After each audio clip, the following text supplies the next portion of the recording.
Yeah, les gens l'arrêtent dans la rue.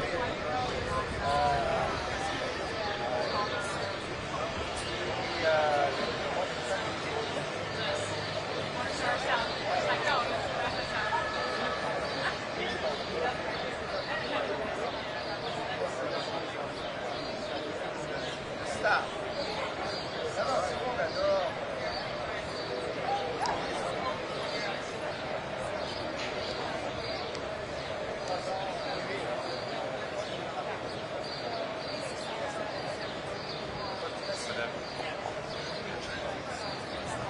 Monsieur l'ambassadeur.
Monsieur le ministre.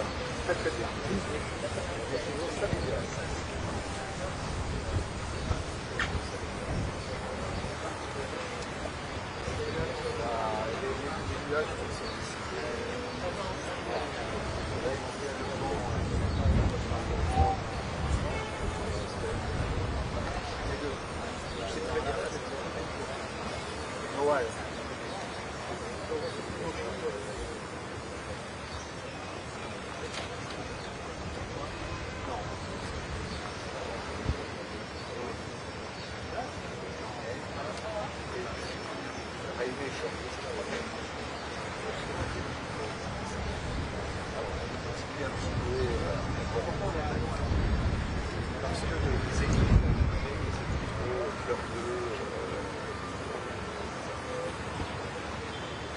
Sentiment que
je ne peux pas m'élever au-dessus de la condition.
Ah ouais, d'accord.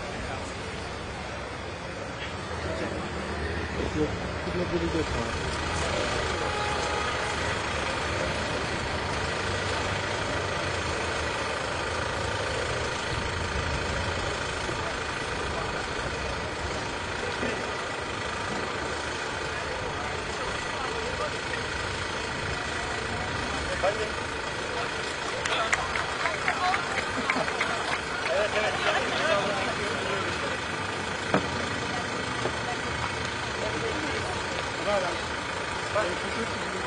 Merci.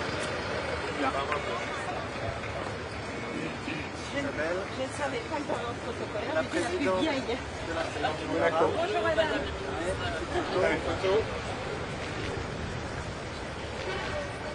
Merci messieurs. Merci à vous. Madame.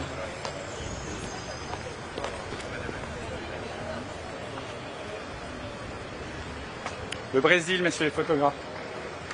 Mauro, Encore une fois. la présidente de l'Institut du monde arabe. Monsieur le ministre, plaisir de vous accueillir. Mauro. On va faire une photo s'il vous plaît.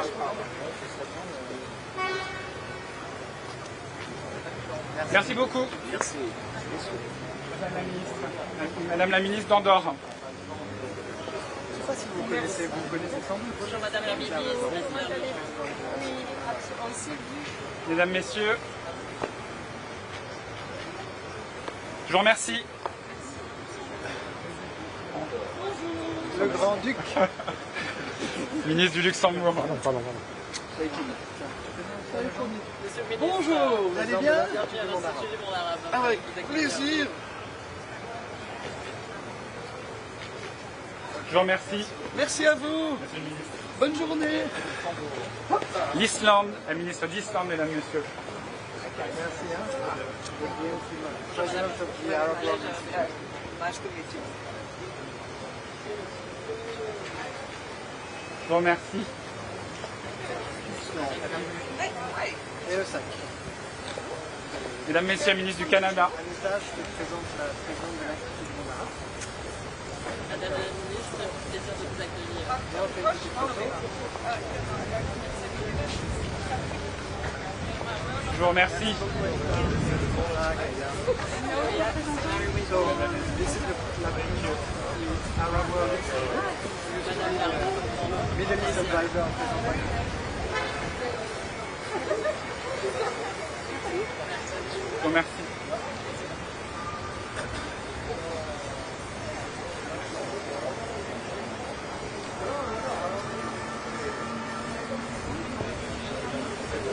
Madame la commissaire européenne pour la Méditerranée. Let's meet the president of the Arab World Institute. How are you doing? Mesdames, messieurs, merci. Représentant spécial de l'UE, représentant spécial UE. C'est pas les présentations. Pas grave, c'est notre président.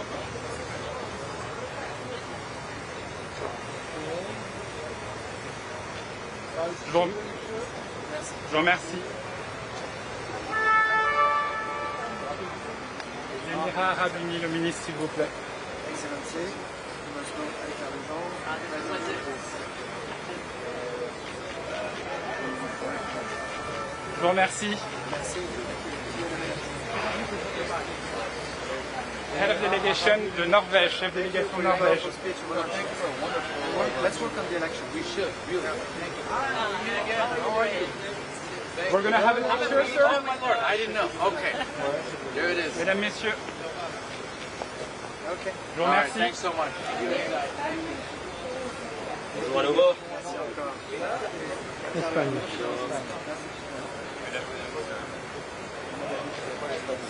Je vous remercie.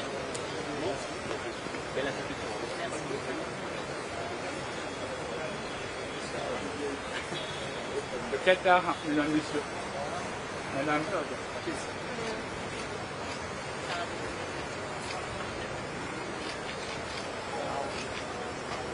Je vous remercie.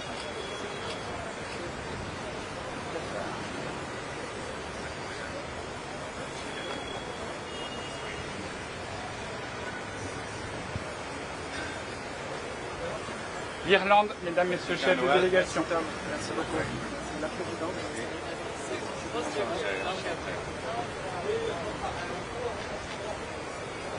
Je vous remercie. Vice-ministre des Affaires étrangères de Turquie, mesdames, messieurs.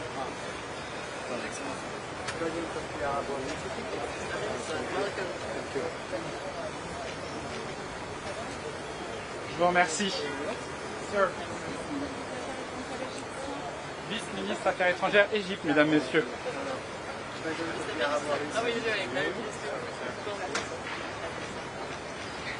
Je vous remercie.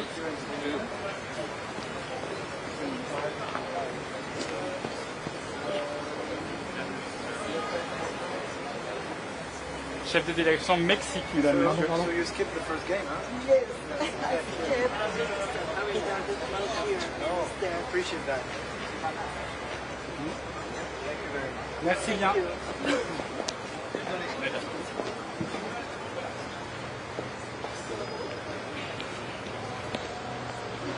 Alors, on reste là s'il vous plaît. On va prendre les officiels et les poules. Donc normalement il y a à peu près tout le monde. J'attendais un petit peu.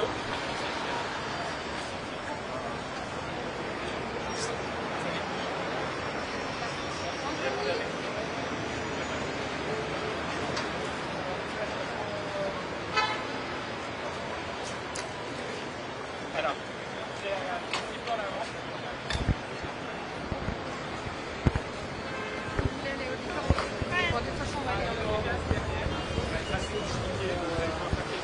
Il y a quelques caméras, il y en a une, mais ça va. On va être un peu serré. Allez, on y va. Excusez-moi.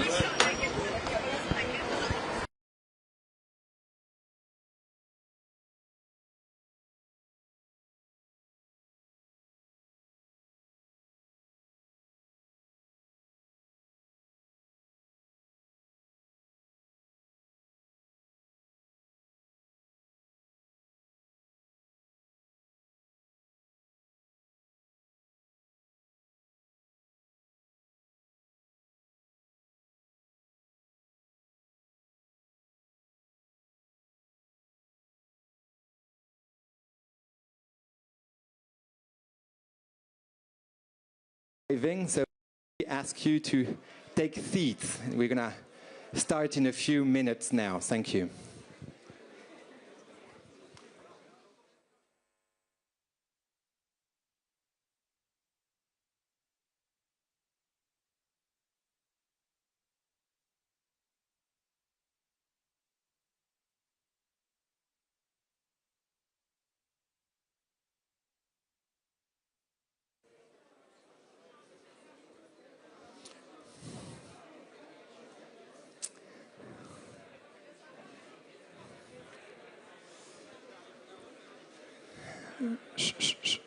Thank you. We're going to start. We are welcoming the last delegations arriving. Bonjour, nous allons bientôt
Alors on est en retard déjà.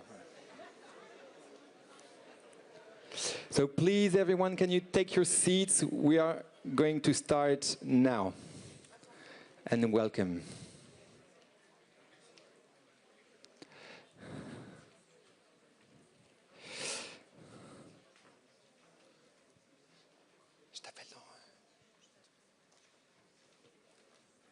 Minister Barrault, ministers, representatives, ladies and gentlemen, welcome.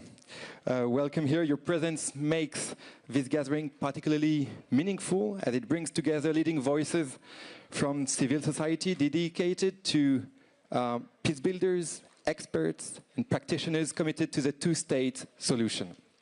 I would like to extend our great thanks to the Institut du Monde Arabe that is hosting us today, and it's my pleasure to welcome on stage its president, Anne-Claire Lejeune, for the welcoming remarks.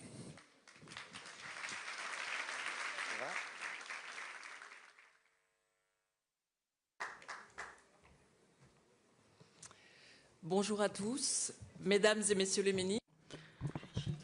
Good afternoon, everyone. Ministers, Madam High Representative, Madam High Commissioner, ambassadors, ladies and gentlemen, representatives of the Palestinian and Israel civil society. We are all honored to welcome you today to the Arab World Institute at the invitation of Minister Jean-Noël Barrot on the occasion of the first anniversary of the Paris Call, dating back June 12, 2025, bringing together all representatives of civil societies from Israel and Palestine.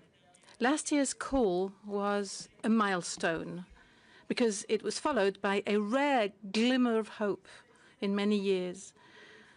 This is a conference that you, Minister, chaired in New York with Saudi Arabia last July, a conference that led to the adoption of the New York Declaration by 144 countries. This declaration laid out a clear roadmap towards the only viable option, the two-state solution, which is the reason why we are here gathered today. It added a key element, an unambiguous link between the establishment of a Palestinian state and regional peace, which would see Israel fully recognized by its neighbors and vice versa. Que l'État de Palestine a été reconnu le 22 septembre dernier à la tribune des Nations Unies par le président de la République, la France prenant ainsi la tête d'un mouvement historique au sein du G7 avec le soutien du Royaume-Uni, du Canada et de nombreux États qui sont aujourd'hui représentés et dont je remercie les représentants. Cela a suscité enfin un cessez-le-feu à Gaza, près de 2 ans après l'attentat barbare perpétré par le Hamas contre des civils israéliens et après le déchaînement par Israël d'une violence intolérable contre les Palestiniens dans une bande de Gaza, aujourd'hui détruite. 1 an après cet appel, celui que vous allez lancer aujourd'hui est encore plus pressant, parce que la violence n'a pas cessé. Alors qu'à Gaza, les Palestiniens vivent dans des conditions indignes, avec une aide humanitaire insuffisante, et sous la triple menace des bombes israéliennes qui continuent de tuer, d'une nouvelle occupation qui ne dit pas son nom, et du Hamas qui a maintenu son emprise. Et alors qu'en Cisjordanie, la violence impunie des colons israéliens ne connaît aucun frein, menaçant à la fois les vies, mais également la perspective d'une solution politique. En accueillant cette séquence, à vos côtés, l'Institut du Monde Arabe affirme donc son rôle et son soutien constant à la seule solution politique crédible et viable pour les Palestiniens comme pour les Israéliens. Il réaffirme aussi combien la société civile ne doit pas être laissée de côté dans ces négociations. Alors que s'élève de votre part, de votre bouche, un appel de plus en plus pressant de la part des peuples palestiniens et israéliens qui nous disent, et ce sont les sondages réalisés par Olmep qui le rappellent, qu'ils sont prêts à accepter la feuille de route dessinée par les Nations Unies l'année dernière. 7 sur 10 Palestiniens, 7 sur 10 Israéliens, excusez-moi, seraient prêts à l'accepter et 8 sur 10 Palestiniens seraient prêts à l'accepter. Il est donc de notre responsabilité de continuer à porter cet effort. Et je tiens à conclure en adressant toutes nos pensées à toutes les victimes de ce conflit, à leurs familles, ainsi qu'à toutes celles et ceux qui, en Israël et Palestine, sont victimes d'une guerre qu'ils n'ont pas choisie. Seule la reconnaissance de la dignité de l'autre permettra de mettre une fin au cycle de la guerre. C'est pour eux et pour la jeunesse de toute la région que nous devons raviver l'espoir de la paix. Je vous remercie d'être ici pour porter cet effort. Merci à tous.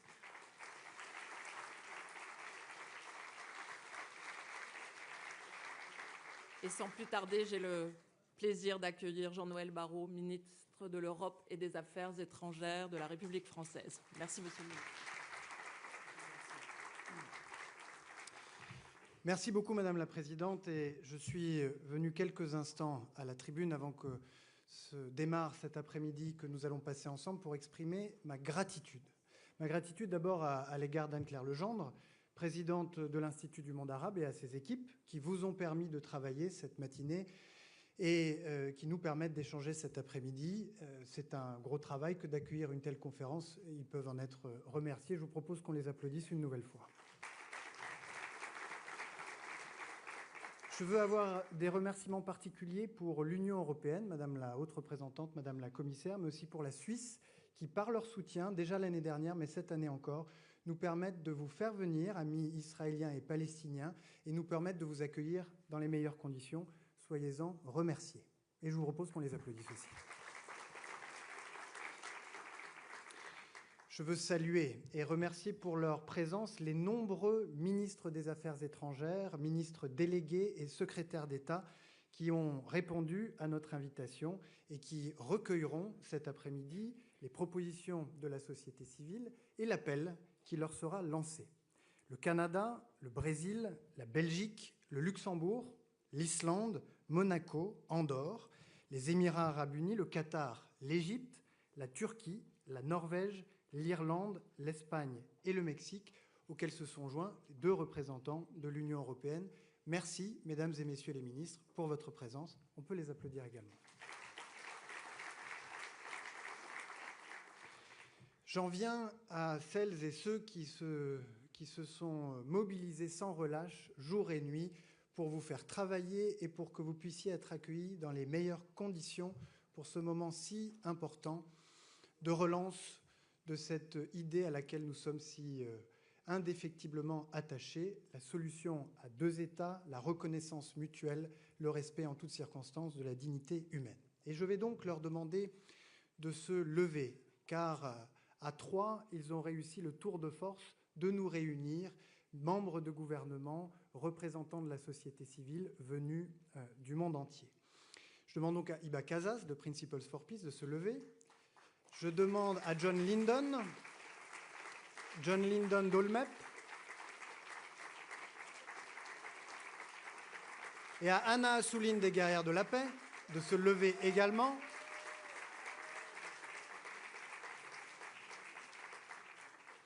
Ça peut sembler évident de vous réunir pour une journée d'échange et de militantisme ici à Paris, mais rien n'est évident. Et tout a dû être engagé, toute l'énergie et tout leur temps, et je veux les en remercier. À leur côté, les équipes du ministère des Affaires étrangères, qui elles aussi ont consacré leur journée et leur nuit à faire en sorte que cette rencontre ait la portée historique qu'elle mérite. Je vous demande de les remercier à leur tour. Puis c'est évidemment vous toutes et tous que je veux remercier parce que le courage dont vous faites preuve au quotidien pour militer pour cette solution à 2 États, militer pour la paix, nous oblige et nous inspire. Vous remercier d'avoir accepté cette invitation qui vous a été faite, de partir parfois dans des conditions particulièrement difficiles pour venir échanger entre vous et échanger avec les représentants des gouvernements que je citais tout à l'heure. Nous savons que pour certains d'entre vous, ce voyage n'a pas été simple et nous voulons vous remercier, je veux vous remercier et exprimer ma gratitude de cet effort que vous avez fait d'être ici aujourd'hui. Vous pouvez vous applaudir, vous l'avez mérité.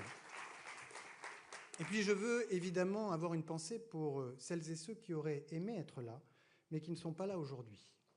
Soit parce que la situation étant si difficile, si tragique en Palestine et en Israël, qu'il est difficile, voire impossible, de gagner un aéroport, de braver les checkpoints pour arriver à l'heure et dans les temps à une conférence comme celle qui nous rassemble aujourd'hui. Puis je veux avoir une pensée avec vous pour un homme qui a été pendant des décennies de ce combat, qui a été pour certaines et certains d'entre vous, pour beaucoup d'entre vous, un frère d'armes, un compagnon de lutte ou tout simplement un ami. Ces combats, eux aussi, nous obligent, ils nous inspirent. Chers amis, je vous propose qu'ensemble, nous puissions rendre hommage à Ofer Bronstein.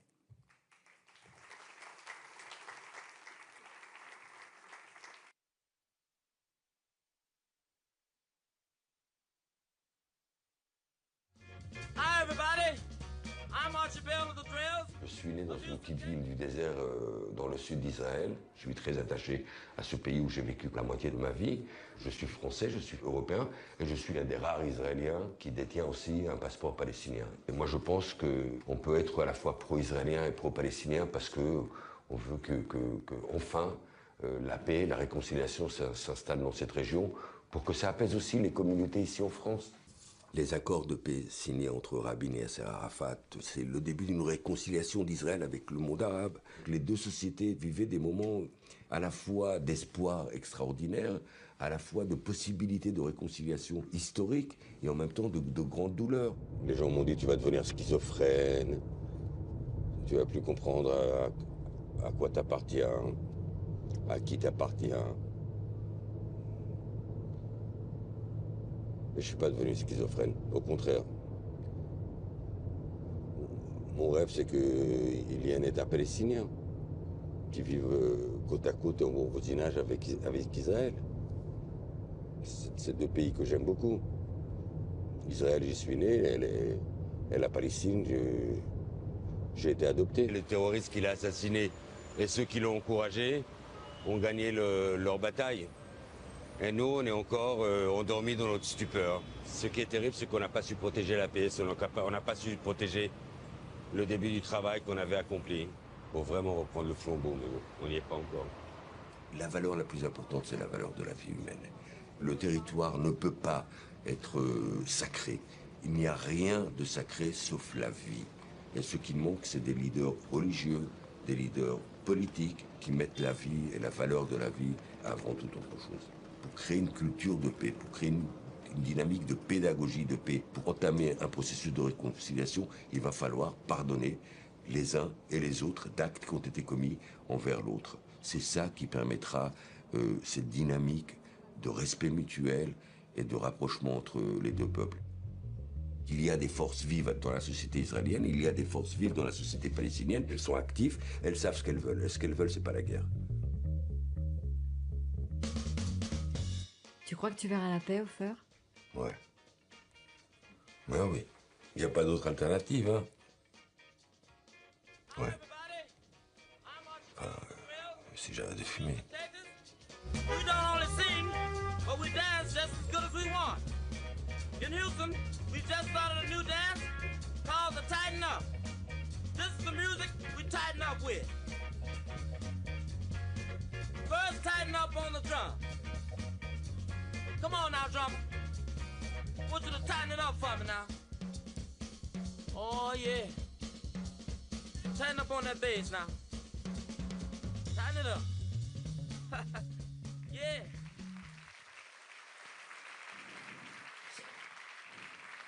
Merci beaucoup. Je vous invite à observer une minute de silence en la mémoire d'Ofer Bronstein.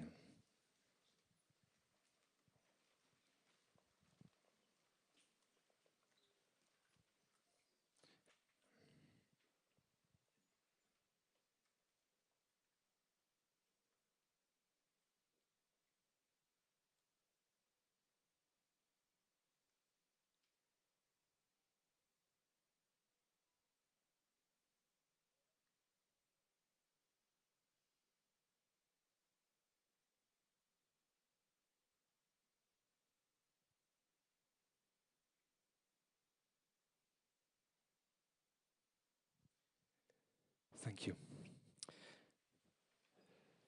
For decades, the European Union has been one of the strongest supporters of civil society organizations working for peace, dialogue, and cooperation between Israelis and Palestinians. It's therefore my pleasure to welcome on stage Mrs. Kaja Kallas, High Representative of the European Union for Foreign Affairs and Security Policy.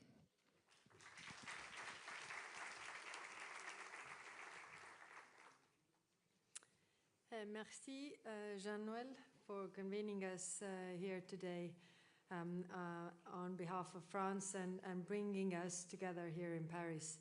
And thank you for all the civil society organizations who are represented here.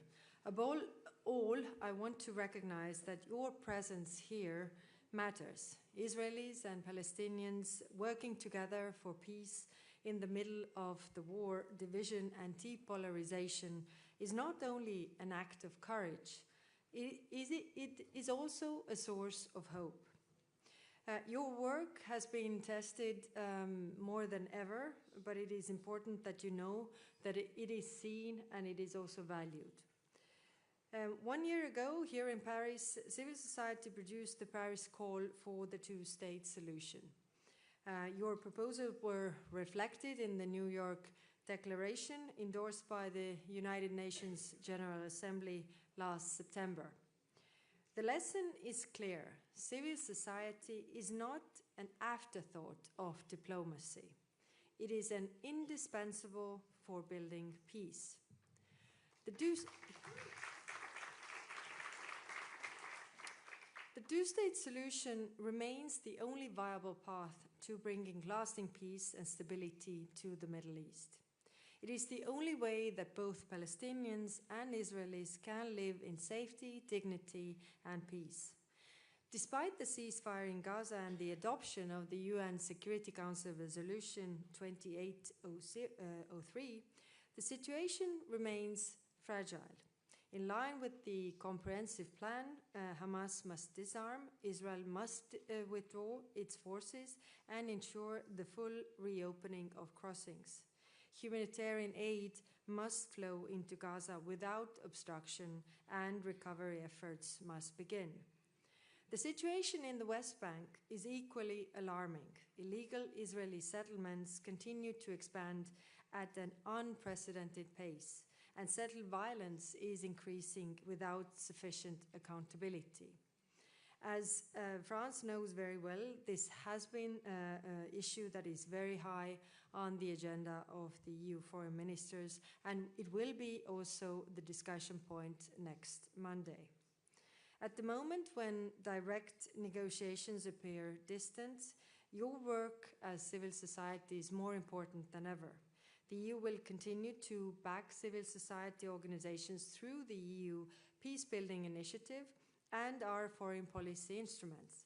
Last year, during the Paris Call, we pledged over 18 million euros to support civil society organizations. Today, I'm also pleased to confirm that we have mobilized over 20 million euros in additional funding for grassroots peacebuilding efforts.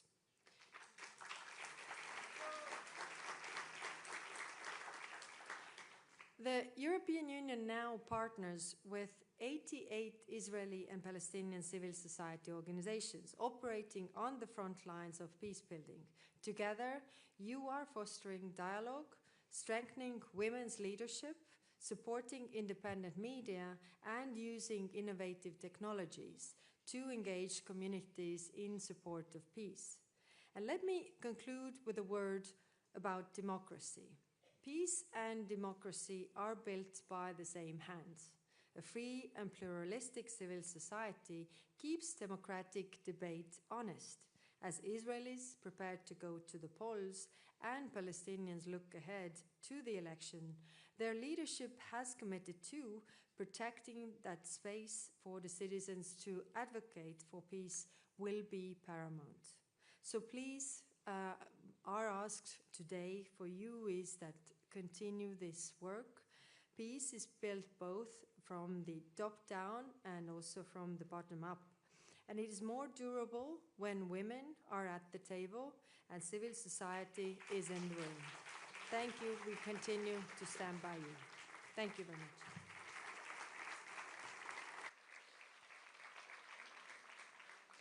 Thank you very much for your remarks, and it's Now the time to move towards the heart of this high-level sequence with the 3 panels that will be moderated by my colleague Tristan Oro, who is arriving on stage. He's the head of the policy planning at the Ministry of Foreign Affairs, and I ask the first participant of the first panel to also come on stage now. Thank you.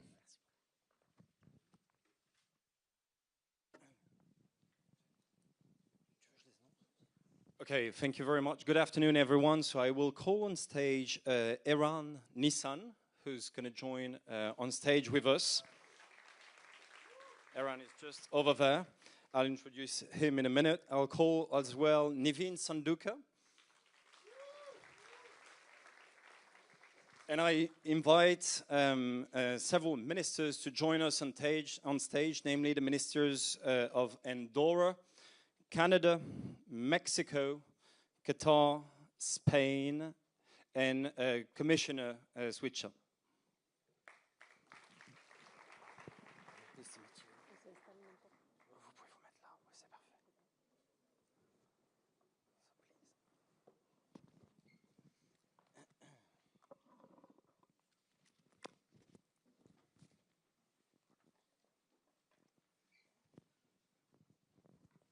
Well, it is a great pleasure to have you all on stage.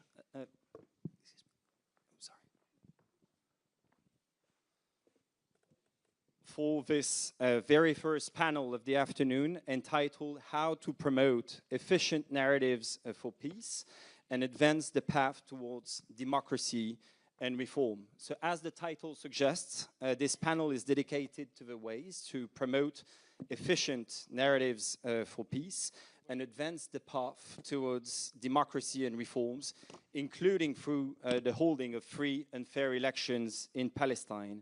So we have with us on stage now states that play a key role on that matter, as well as civil society activists who have dedicated their life to building narratives for peace.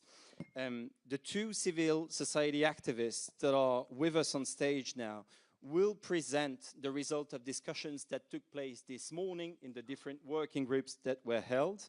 And I will ask them in a second to present 2 key actions that civil society can take, as well as 2 key policy recommendations that are addressed to the ministers on stage, so that ministers can react to these suggestions. So let me first introduce and give the floor to these 2 social society activists.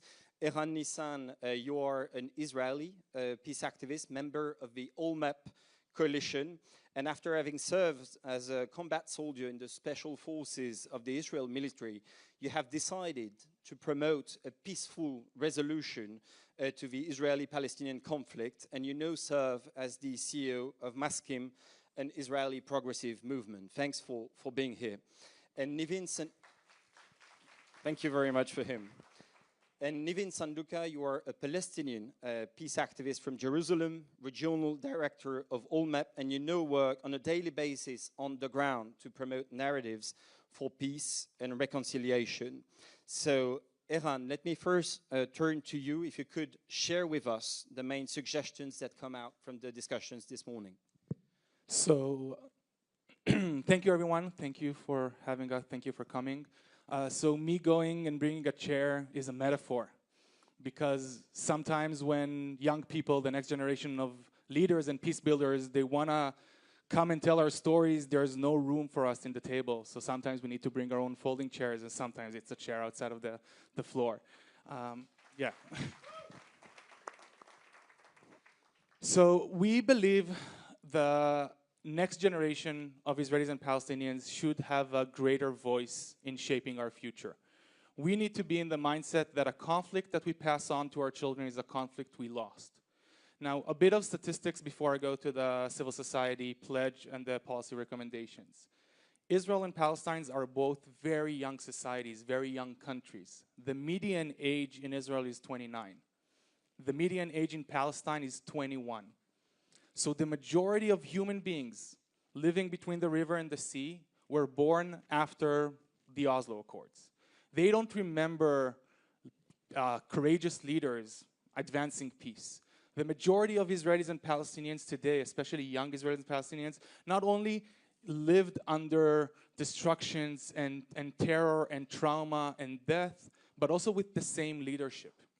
And when we look upon our future and we want to build our future, we need to invest in the Israeli and Palestinian younger generation.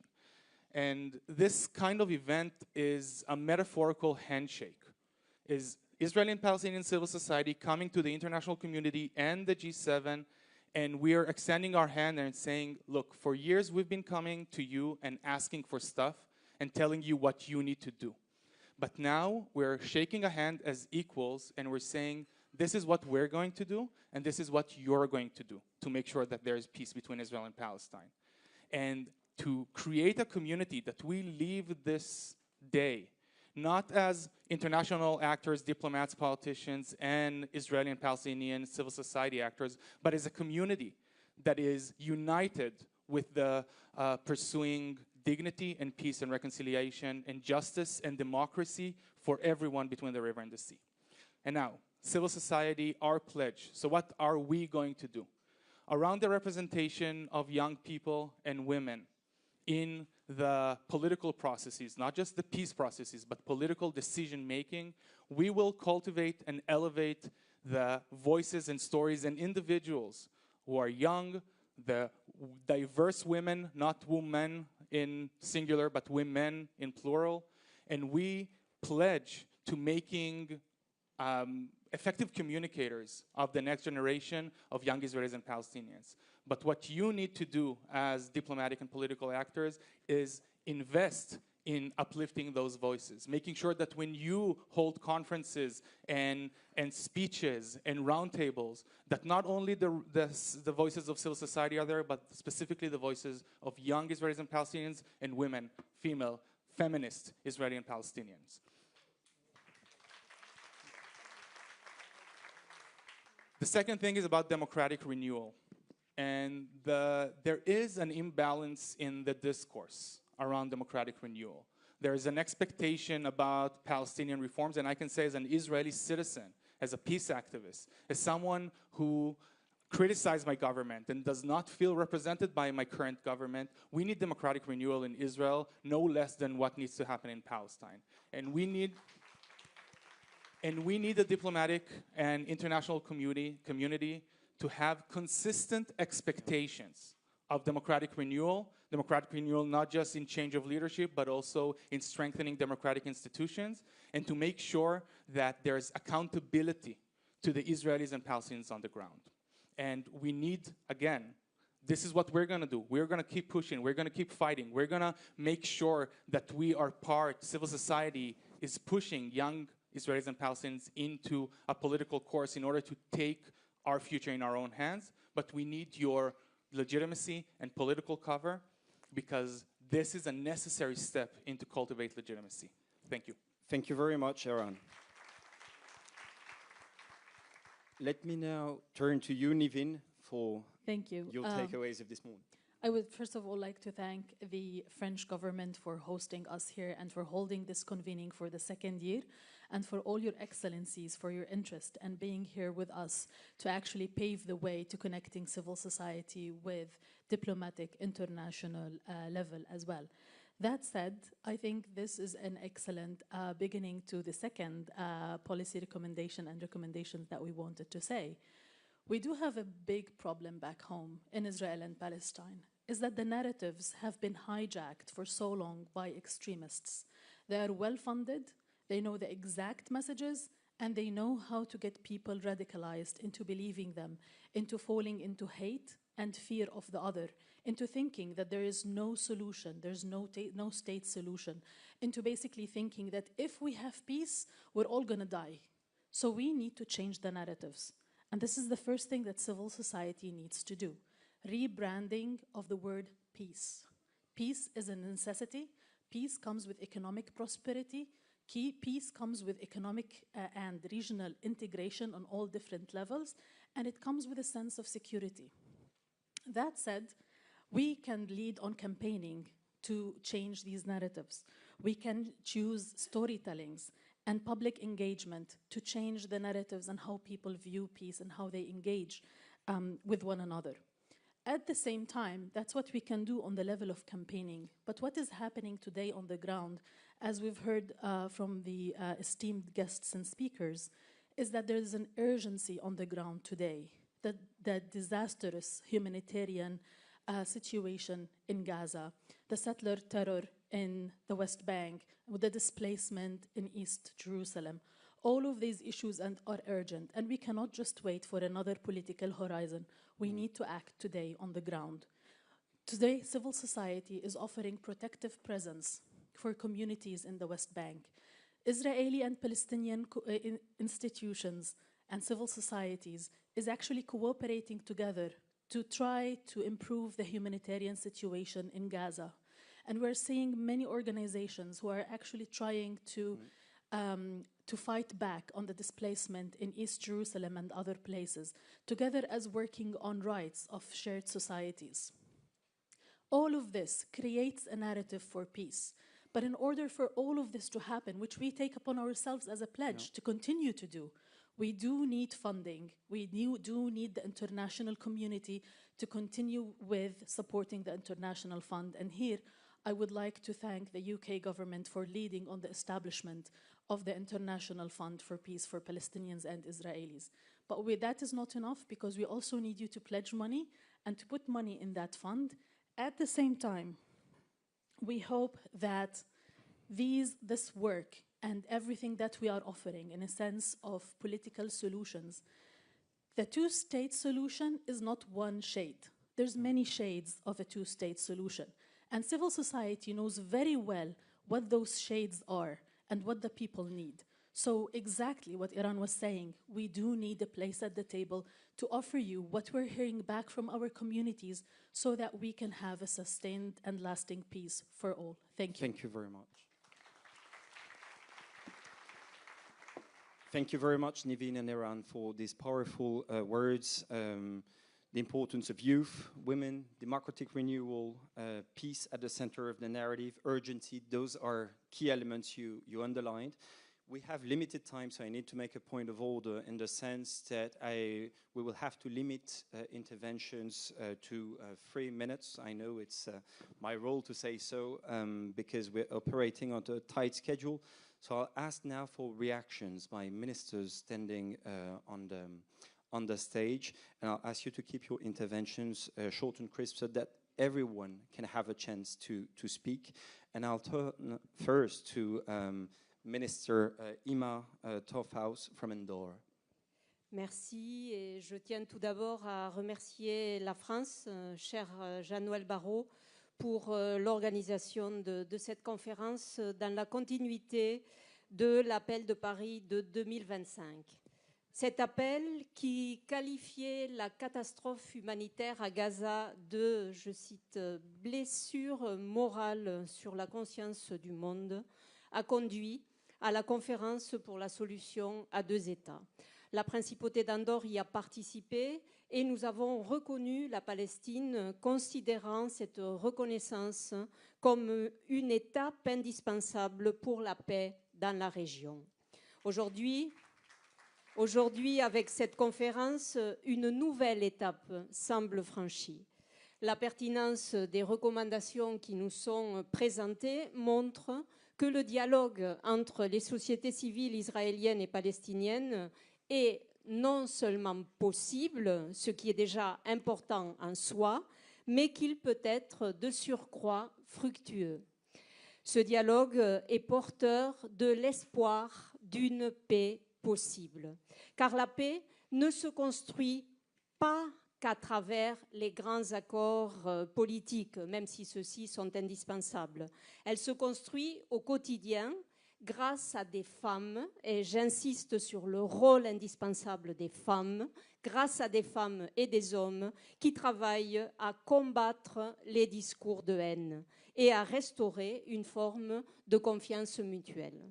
Parmi leurs initiatives, les plus importantes pour nous sont celles qui concernent l'éducation. Promouvoir les rencontres entre enfants et jeunes pour qu'ils apprennent à se connaître dans leur diversité. développer des projets d'éducation à la démocratie, à la citoyenneté démocratique, et peut-être même à plus long terme, car ce sera difficile, élaborer un enseignement commun de l'histoire seront certainement des moyens pour construire ce nouveau récit sans lequel il ne pourra pas y avoir et il ne pourra jamais y avoir de paix durable. Ce nouveau récit partagé est nécessaire pour permettre la récupération et la reconstruction de Gaza, pour rendre viable la solution des deux États et assurer aussi la sécurité d'Israël dans une intégration régionale fondée sur la coopération. Mais le processus ne pourra vraiment commencer qu'avec la fin de toute forme de violence dans ces territoires que nous appelons de tous nos voeux. Le gouvernement d'Andorre, qui soutient déjà les efforts de l'UNRWA, est déterminé, dans la mesure de ses moyens, à soutenir le processus de réconciliation des deux peuples, dont l'éducation des jeunes générations est le pilier central. Investir pour l'éducation, investir dans l'éducation, c'est investir pour la paix. Merci beaucoup. Merci beaucoup, Madame la Ministre.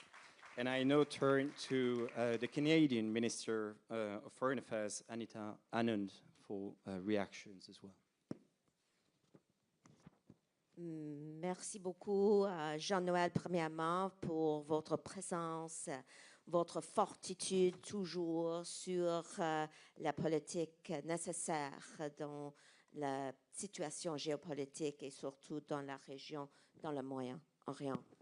I will say that Canada adopted the stance with a number of countries last year to recognize the state of Palestine, ensuring that the state of Israel and the state of Palestine can exist side by side in peace and security as one of the goals that we have from a foreign policy perspective. Embodied in that goal, of course, is the disarmament of Hamas, and it is also very much grounded in the humanitarianism that is at the forefront of Canada's foreign policy always.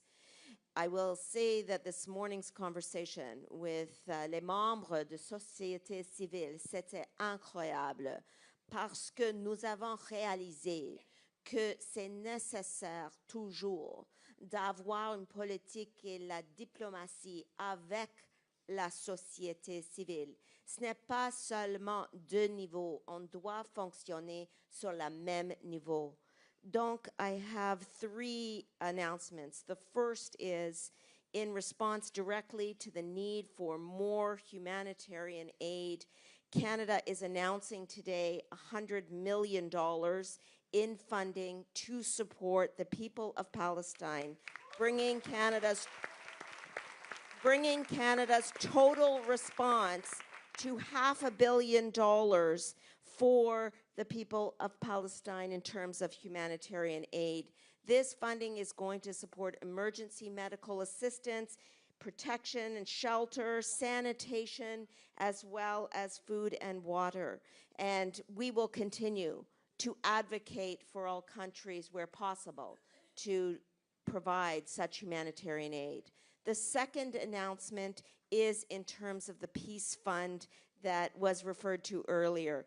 Canada is joining Australia and the United Kingdom in establishing a new international peace fund for Israelis and Palestinians to support practical people-to-people initiatives that help lay the groundwork for a just and lasting peace.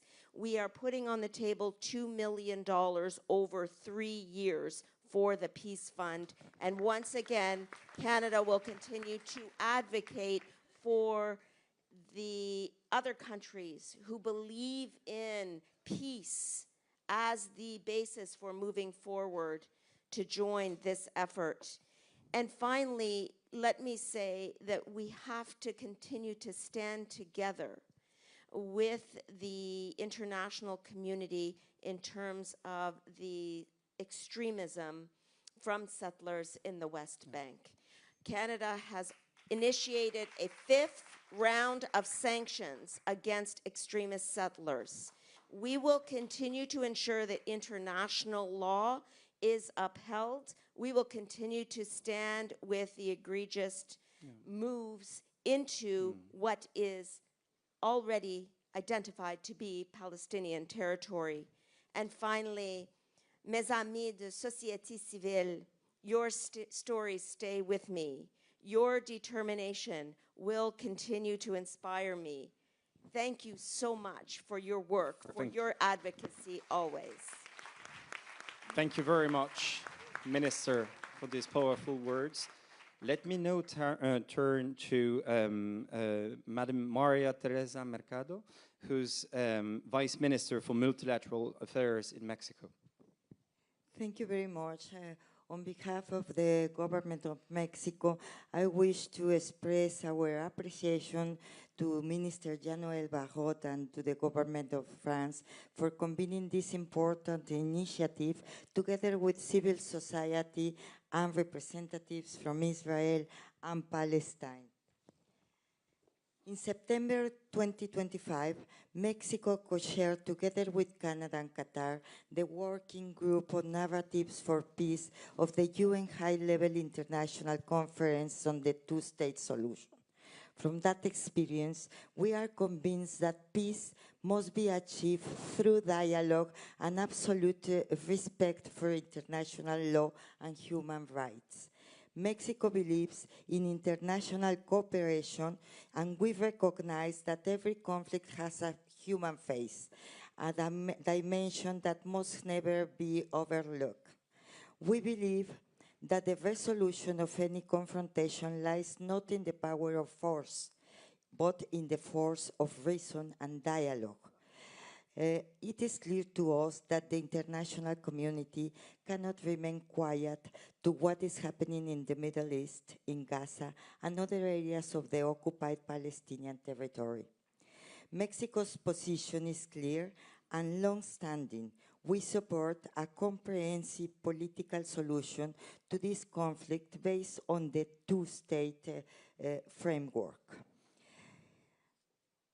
In that spirit, we call for the urgent implementation of the New York Declaration, which contains a roadmap to achieve a just, peaceful, and permanent settlement to this conflict based on the two-state solution. To guarantee that solution, it is essential to continue moving towards dialogue that allows for a total and permanent ceasefire, as well as the lifting of restrictions on humanitarian assistance in Gaza. For any political security solution to be sustainable, a broad transformation is required, one that privileges peaceful coexistence, rejects violence, and promotes a culture of peace. Thank you so much. Thank you so much, Minister. I would now like to turn to Madam Mariam bint Ali bin Nasser al-Misnad, Minister of State for International Cooperation of Qatar, for remarks as well.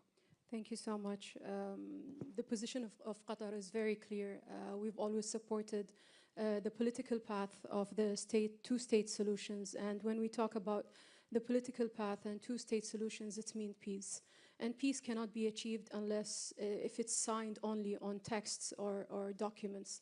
It needs a change of mindset and culture to be built. So unless we have a change of mindset and building a cultural environment that rejects hatred speech and focuses more on investing in education and investing in let's say, more accepting and valuing the humanity of each other, this will not be achieved. And the second thing is that we really think that peace needs human dignity, and there cannot be human dignity achieved unless we guarantee the basic rights of the people. So by guaranteeing, let's say, jobs, healthcare, education, this can be achieved, and also it can build trust. So another thing that I would like to emphasize is the role of civil society. It's very important that we're bringing here the civil society to speak on behalf of themselves and the Palestinian and the Israelis. but it's not going to be achieved unless we protect the work of these civil society and make sure that they are not criminalized or protected, and because it's their role to monitor, it's their role to, let's say, give us the voices of the people on ground. So unless we protect them, I don't think that, again, having them like being out of the picture is going to help. The third thing that I want to mention is the election, the support of the election. The matters that happens inside the countries are internal matters that tackles the people themselves. So we need to empower the people and involve them in these discussions, and they need to be involved in the elections and choosing their governments. So this is another aspect that I wanted to shed light on. And the last but not least, to be very practical, is something that I've always talked about and mentioned, is the political will of the national governments and the support of the international community. So thank you. Thank you so much, Madam Minister. I'm now turning to Commissioner Suica, representing the European Union. Please, Commissioner. Thank you very much. First of all, I want to thank Minister Barrot for convening us here and for convening civil society organizations. And it was an honor for me to listen to you from the grassroots and to listen to your solutions. As our IHRVP rightly said, democracy is top-down, but it's also bottom-up, and it was very important. Thank you so much. Sometimes when we cannot talk to governments, to the authorities, we turn to civil society organizations. You are our best allies on the ground, so thank you once again. Regarding European Commission, which I represent today, we are in very good relations with you. We are supporting both Israeli and Palestinian civil societies, just in numbers, in figures. We supported Palestinian civil society organizations with 51 million euro and Israeli with 20 million euro. So we are working with all of you. But the most important is that we are working with the Palestinian Authority, knowing that the situation in Palestine is really dire, and knowing that you are the ones who work on daily on food, on education, on healthcare, and we can rely on you. But at the same time, we have a big, huge package, which is 1.6 billion euro for the Palestinian Authority. And I will dare say that teachers, nurses, doctors wouldn't have survived in Palestine without this help, because all their salaries depend on this 1.6 billion euro package. Now we are thinking how to include here also policemen, just to understand that we are really your biggest allies, and the European Union and the European Commission is the biggest donor or provider to the Palestinian Authority. Of course, I know that the destiny and the future is at negotiation table, so we have to find a way how to come to negotiation table and how to try to reconciliate. I'll be brief. I just wanted to speak from my experience, because I experienced the war in former Yugoslavia and Croatia, and I know what reconciliation means, but it could come. It came. You know what? I was running to the shelter during the war, and now I'm here sitting in the European Commission. So it means that democracy works. And so I'm trying not to talk about myself, but just to tell you that it is possible. But we have to believe in this, we have to work on this, and all of us here, all of us are responsible, all of us who sit at responsible and important tables, and we have responsible functions, so we have to work on it, and I'm sure that we will manage. So thank you very much for this, and we will continue supporting you both, but of course we are supporting peace, security, and it is important not only for Middle East, but it's also important for Europe, and it's important for the world. Thank you so much. Thank you very much, Madam Commissioner, for this message of hope. And last but not least, let me turn to Mr. Diego Martinez-Bello, who's Secretary of State for Foreign Affairs and Global Affairs, representing the government of Spain. Merci, et je voudrais d'abord remercier la France d'organiser cette conférence.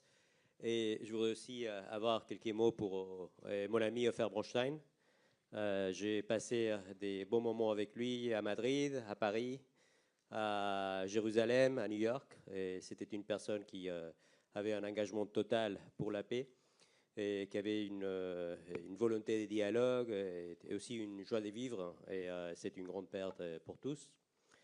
I'd also like to pay tribute to civil societies, which we know your role is absolutely crucial. And we know how hard this is, especially in times of conflicts, such the ones you're facing. So keep up the good work, and remember the countries taking part in this conference, Spain in particular, we continue supporting your work. Now, I think if we want to change narratives, what needs to change, first of all, is the facts on the ground. And what we see now in Palestine and in the Middle East, but we are talking about Palestine now, it's the increase in settlements, new announcements being made every day, an increase in cellular violence in the West Bank, the ceasefire, which even with the ceasefire will have 3,000 people killed in Gaza, further announcements of increased occupation of Gaza. So I think it's really hard under these circumstances to think that narratives can evolve. The effort needs to be made, but we need to be first. We need to act on that, and that's why, of course, basically 2 years ago, almost to the day, we recognized the state of Palestine, along with friends from Norway, Ireland, and Slovenia, and that's why Spain has imposed also, as other countries, sanctions on settlers, on Israeli ministers that are hampering the two-state solution. And then we have also forbidden trade with from products originating from settlements, and we'll continue to work along those lines. And then what I want to say is that we have friends from the Arab world today here. I was this week in Saudi. I recently was in Qatar. Qatar, by the way, which was criminally bombed during its mediation efforts to bring the ceasefire that we have today. So I'd like to express recognition for the efforts and condemn once again that action. And what we see when you talk to Arab friends, and this goes with this in the sense of the narratives, is that there is a total openness for peace, to reach a stable framework. What friends in the Arab world is what people around the world want, is stability, peace, prosperity, development.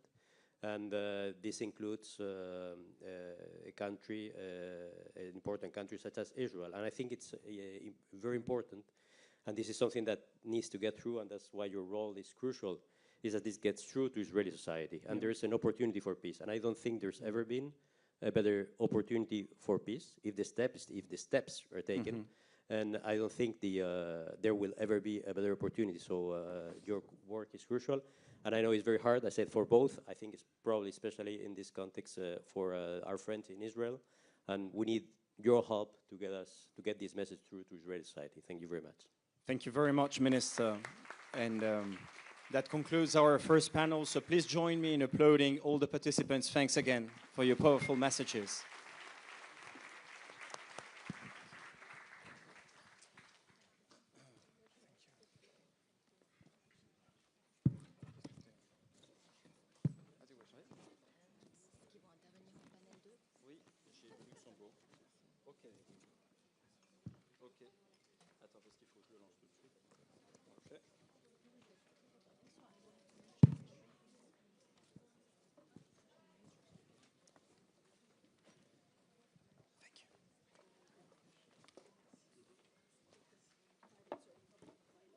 All right, I will now call on stage the participants to the second panel, namely Mr. Nadav Tamir,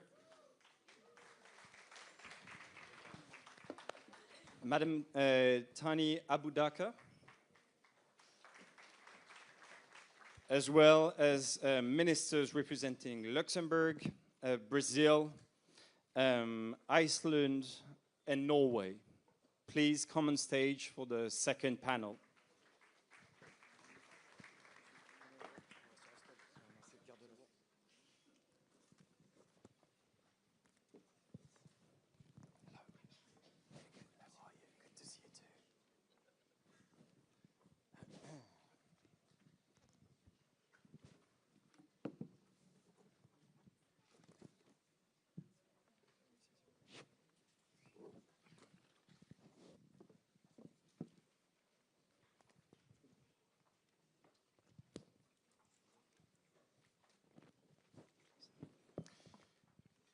Excellent. So pleased to have you all on stage for this second panel entitled How to Articulate the Implementation of the Two-State Solution and the Gaza Peace Plan. So once again, we'll have the opportunity to listen to two civil society activists that took part in the discussions this morning, and to actually discuss the articulation between the implementation of the two-state solution, of the Gaza Peace Plan, and of the UNSC Resolution 2803. So 1 year after the adoption of the New York Declaration by 142 states and the recognition of Palestine by 10 states, the implementation of the two-state solution is facing existential challenges while the ceasefire in Gaza remains fragile. So I will introduce the two civil society activists that are among us. Mr. Nadav Tamir, you are an Israeli activist, member of Principles for Peace Coalition. You served as a diplomat for several years, and you are now the executive director of J Street Israel. Thanks for being here. And Madam Tani Abudaka, you're a peace activist from Gaza. You are an entrepreneur and former minister in the Palestinian Authority and the CEO of Gaza Life Power for renewable energy company. And you've created and led multiple projects to empower local women and installed solar panels to mitigate energy shortage in Gaza. So I will invite you to give us in 2-3 minutes, and yeah, please. Okay. So I will turn to you first, Mr. Tamir, to give us in 2-3 minutes the main recommendations and suggestions for concrete actions that came out of the discussion you had this morning. Please. Thank you, and thank you for all the dignitaries and, of course, the hosts and the participants from the region.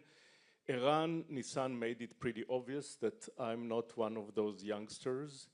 And maybe I'll have to turn it into some kind of an opportunity, because I was involved with the leaders who promoted Oslo, and many of the recommendations of our group are actually very much aligned with the lessons that we learned from Oslo. And of course, the Norwegians who hosted it should be very much thanked for that. So first of all, we'll start with the civil society organizations, because we cannot ask you, the internationals, to do what we don't expect from ourselves and take responsibility and agency. So our first recommendation is institutionalize civil society role as part of the implementation infrastructure. And what we mean by that is that we could be a great resource for our people, but also for you. And we have to find mechanisms where civil society organizations on the ground that are monitoring what's happening, that have a clear picture of what's happening, working with you in order to create those synergies that eventually will promote our shared goals. And if we could even create an institutional civil society organization that works whenever there is either a UN or G7 or any other international mechanism, that we could actually help you understand what's happening on the ground and promote our shared goals. The second one, which is very similar to what was said by the panel before me, is making the two-state solution feel concrete, feasible, and publicly manageable. So of course that requires a real media campaign, but it was mentioned a lot by the previous panel, so I will say something that is somewhat new, which we believe that we also have to work with civil societies in your countries, because for politicians to do the right thing, they need the support of the public. And if Israelis and Palestinians who support peaceful solutions will help to create constituencies who support the leaders in your countries to help us solve this. And one of our members mentioned actually the example of South Africa, how civil society in Europe and the US was very influential in stopping the apartheid regime. And then when I'm getting to our request from the G7, I have to go back to my Oslo lessons. And there were three major lessons what went wrong. One of them was the assumption that the process has to be incremental and that we will get to a Palestinian state at the end, which gave a lot of power to the spoilers of both sides. And our conclusion is that the process has to start with the Palestinian state. And that's why recognition is so important. And that's why I really would like to bring a voice of Israelis and Palestinians to call all G7 countries to recognize Palestine, because now there are 3 out of 4. And it will be, of course, most important if all P5 members will do it, and then it will become real international law. The other, and by the way, those who tell you that this is a prize for Hamas are completely wrong. This is a prize for pro-peace and pro-diplomacy Palestinians and Israelis who want to marginalize the extremists of all sides. The second lesson that we learned from Oslo is that the assumptions that we can only do it bilaterally, Israelis and Palestinians, was very naive, because there is no Palestinian leader that could actually give the answers on Jerusalem or refugees or security, which are much larger than just a Palestinian issue. The Al-Aqsa Mosque is important for every Muslim country and of course, for the entire Arab world. And then the conclusion was there are no partner, so we will move to unilateralism or bypass the Palestinians in the Abraham Accords. But actually, the only way to achieve a Palestinian state is with the region. We call it the 23-state solution, not only 2-state solution. The only way to integrate Israel and Palestine into the region, and the only way to solve the bilateral issues between us, is the combination of the regional and the bilateral. And I know there is another panel on the international. And the last thing that, the 2 recommendations, stop steps that undermine implementation through pressure, incentives, and clear off-ramps, which means a price tag. It's not enough just to meet every European Union or Arab League meeting and say we support the 2-state solution. It has to be implemented by action. Yeah. And the sense of urgency after October 7th, when people understood that what's happening in Gaza or the West Bank does not stay in Gaza in the West Bank, it's radicalized people all over the world, is actually an opportunity that out of this tragedy could come something good for. And the last thing is protect the feasibility of a Palestinian state while building practical pathways to statehood. There's nothing that can empower the peace camp in Israel and Palestine more than you making the 2-state solution, or as a part of a 23-state solution, concrete. Yeah. So thank you very much. Thank you very much, Mr. Tamir. Turning to you, Madam Tania Boudaka, could you please share with us those recommendations that flow from the discussion this morning? The first, I want to say that maybe today I discovered that to be the fairest, it's better than to be the second, because he used the most of our time. Please take your time. The first, I want to see that I was proud in the first group that the majority of the group, it was women, young women, which is, I feel it's a very good in my group. I used to be in the group without a woman. While I'm looking for the picture while they are sitting here, it's come to my mind that the Board of Peace, I think only one woman. The Executive Committee for Gaza, it's only one woman. The Technocrat Committee, also only one woman. I said that maybe if they make it like the photos that I saw in the first group, it will be better. We will back to our recommendation and our session. Our session, it was a very huge discussion in the session. A lot of ideas, a lot of thought, but all the people, in the end, we have to have only 2 recommendations in 2 levels. For that, we summarize it in a very difficult way, but you know that all of us in the group, the Palestinian and Israelis, we were the group, they know that the reality in Gaza, it's need to speak and to put hundreds of recommendations because of the difficulties now in Gaza. No implementation for the Gaza peace plan. There is no implementation for the ceasefire. Still destroying and killing people. Still Israeli occupied 70% from the Gaza Strip. Still the recovery is not started. Until now, the people, they are living in tents in very bad conditions. And the lack of food, medicine, and everything. And also Israelis, they don't allow to the food to pass to Gaza and the humanitarian assistance to pass to Gaza. They closed the most of the coordination for the international and local organization.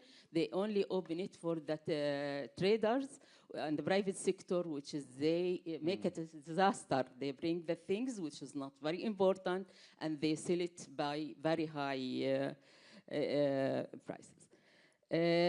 I'm here maybe happy to have all of you as a Minister of Foreign Affairs with us. Always when we have difficulties in Gaza, we want to say, somebody go and speak to the ministers, to speak with the world that we are suffering and something like this. But today I heard from the minister very good recommendation, very good speech, but nothing happening in Gaza. Why? I need all of you to move and to do action to implement what you said. The people in Gaza do not need only speech. They need help now. They need somebody to come and to save their life and their dignity. Back to the recommendation. Thank you so much. The first two recommendations for the civil society action, it was we as a civil society, we are able to connect between the stakeholders and the community and to bring the voice of the Gaza community, women, children, and their need. And also we can build the trust, be the bridge to build the trust between the two people, because without building in trust, we will never have sustainable peace in the area. The governments couldn't do that. Only the civil society can build that, because we succeeded in the civil society. Even during the war, we are sitting together, we are discussing together, we are making lobbying together to save Gaza, to stop the war, to bring humanitarian assistance to Gaza. We need also the government to work as us, and all the world to believe that we can work and we can build the trust between each other. The second thing that we need to be in the decision making with and to sit in the place of decision making in the negotiation also, because we can bring all the details about the situation in Gaza. We can know the reality and bring the real information, because we are working in the field. We are from the grassroots level. For that, we can give more benefit. We can shortages the road for all the people which they are need to want to solve the problem in Gaza. About the policy. Yeah, please. The first, we are. Maybe it's not a huge or important things, but it's not, I mean, that's important. I mean, not the real thing we need, that we need to solve all the problem and build sustainable peace. But to save the life of the people, we need your support to put the pressure to allow the human assistance to go to Gaza. And also there is a lot of international organizations now, they don't have enough money to help, because the war, it's take three years. I will give you one example that World Central Kitchen, now they stop the most of their work. They were the most important organization. They were help the people in Gaza to bringing a hot meal. During the starvation, they were preparing hot meal to the families. They were preparing 1 million hot meal in the day. Now they don't prepare only 200,000 because there is no money. All the donors, they stop to pay money for this organization. So that we give you this recommendation that to give this international organization and your organization more fund to help the people at the same time. Thank you so much for these powerful words. We're running a bit ahead schedule, so I'll ask participants to keep their reactions short as much as possible. And I will first turn to Xavier Bettel, Vice Prime Minister and Minister of Foreign Affairs of Luxembourg. Please, Mr. Bettel. Thank you so much. D'abord, un grand merci à Jean-Noël de nous avoir conviés, car c'est très humain, mais actuellement, le conflit qu'il y a et la destruction qui continue en Palestine et aussi au Liban n'est plus à l'ordre du jour. On parle du détroit d'Ormuz, on parle de l'Ukraine, et puis on parle d'autres trucs, et puis on regarde plus ce qui se passe là-bas. Et c'est terrible, donc merci Jean-Noël de nous le mettre de nouveau à l'agenda, et qu'on se retrouve aussi tous ici. I will continue in English, so Catherine, so you understand. That's friendship. The second thing I wanted to tell you, it's very nice to make announcement, and it's very nice to say you need more support and more money. But for the moment, if it's not getting in Palestine, because Israel are not letting things in, and it's closed at the border and stocked at the border, there is a problem. First thing. The second thing is, as soon as we as European Union, and before everybody thought the European Union do a great job, I have to tell you I'm a bit disappointed, and not saying that I'm pissed off. The fact is that when we want to take decisions, we need unanimity. And I got a letter last week from the Israeli ambassador in Brussels to tell me that I was a rude politician because I said a bad boy. No, not that bad, Jean-Noël. Sometimes. That, in fact, because I said publicly that very often when you speak to Israelis, they tell you, nothing will happen to us. America will protect us in New York, and Germany and Austria will protect us in Brussels. And when you say that publicly, that Austria and Germany are very often arguing that they still have a debt, an eternal debt for them. And I said that publicly, and that's not a reason to accept what's happening today. And I got a letter from Israel that I'm really not taking responsibility for everything what happened during the Holocaust. I don't agree that if you criticize an Israeli government today, you are considered as anti-Semitic. That's not a way to accept.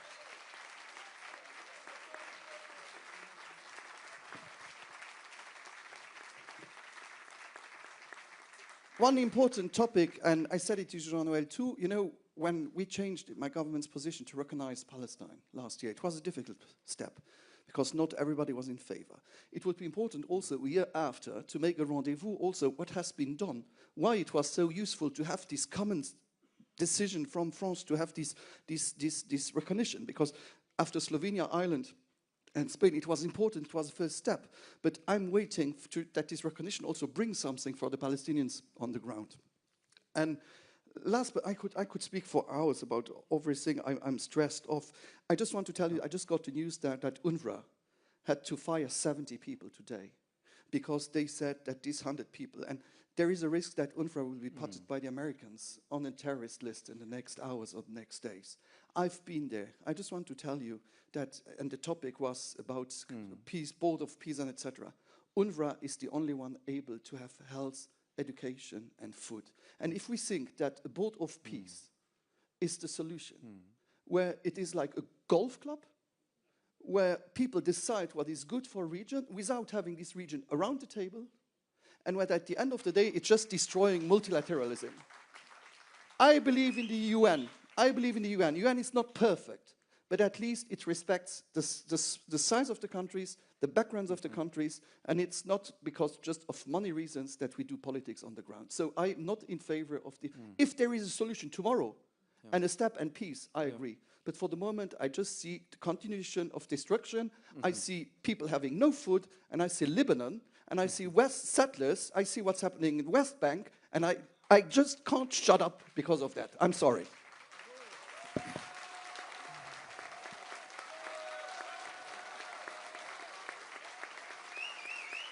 Thank you so much, Mr. Bettel.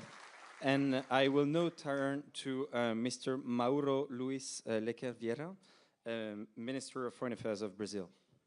Thank you. Thank you very much, first of all, for inviting me to this conference and to this panel. The ongoing humanitarian catastrophe and potential war crimes and crimes against humanity, including genocide in Palestine, must be neither forgotten nor neglected.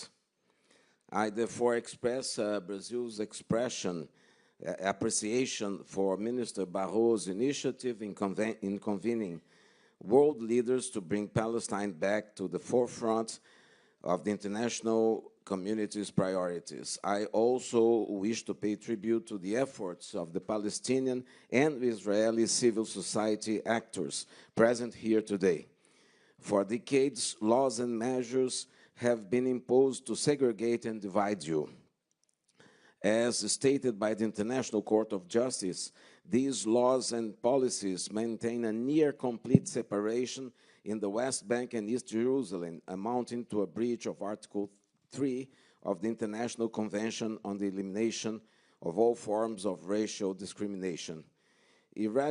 Irradiating racial segregation and apartheid, as required in Article 3 of the Convention, calls for dialogue grounded in peace and mutual understanding.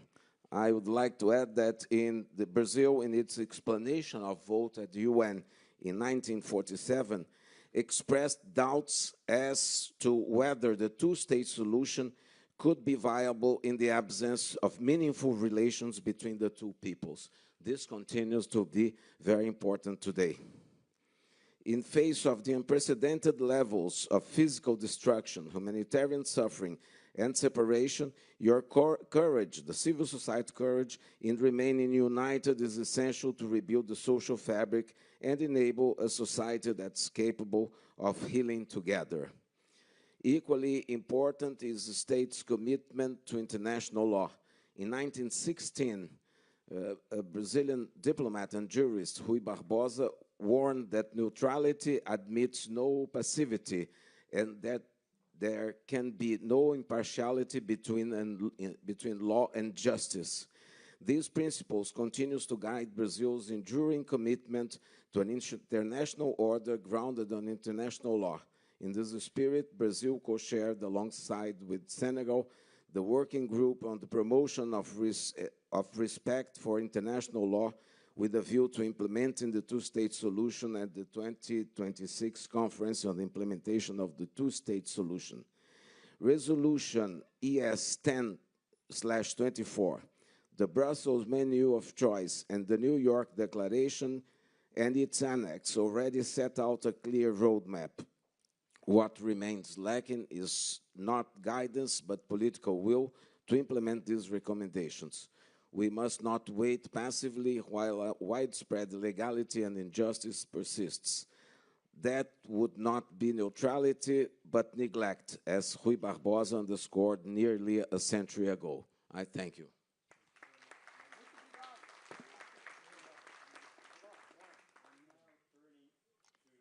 Minister Catherine Gunners-Dottir, Minister of Foreign Affairs, representing Iceland.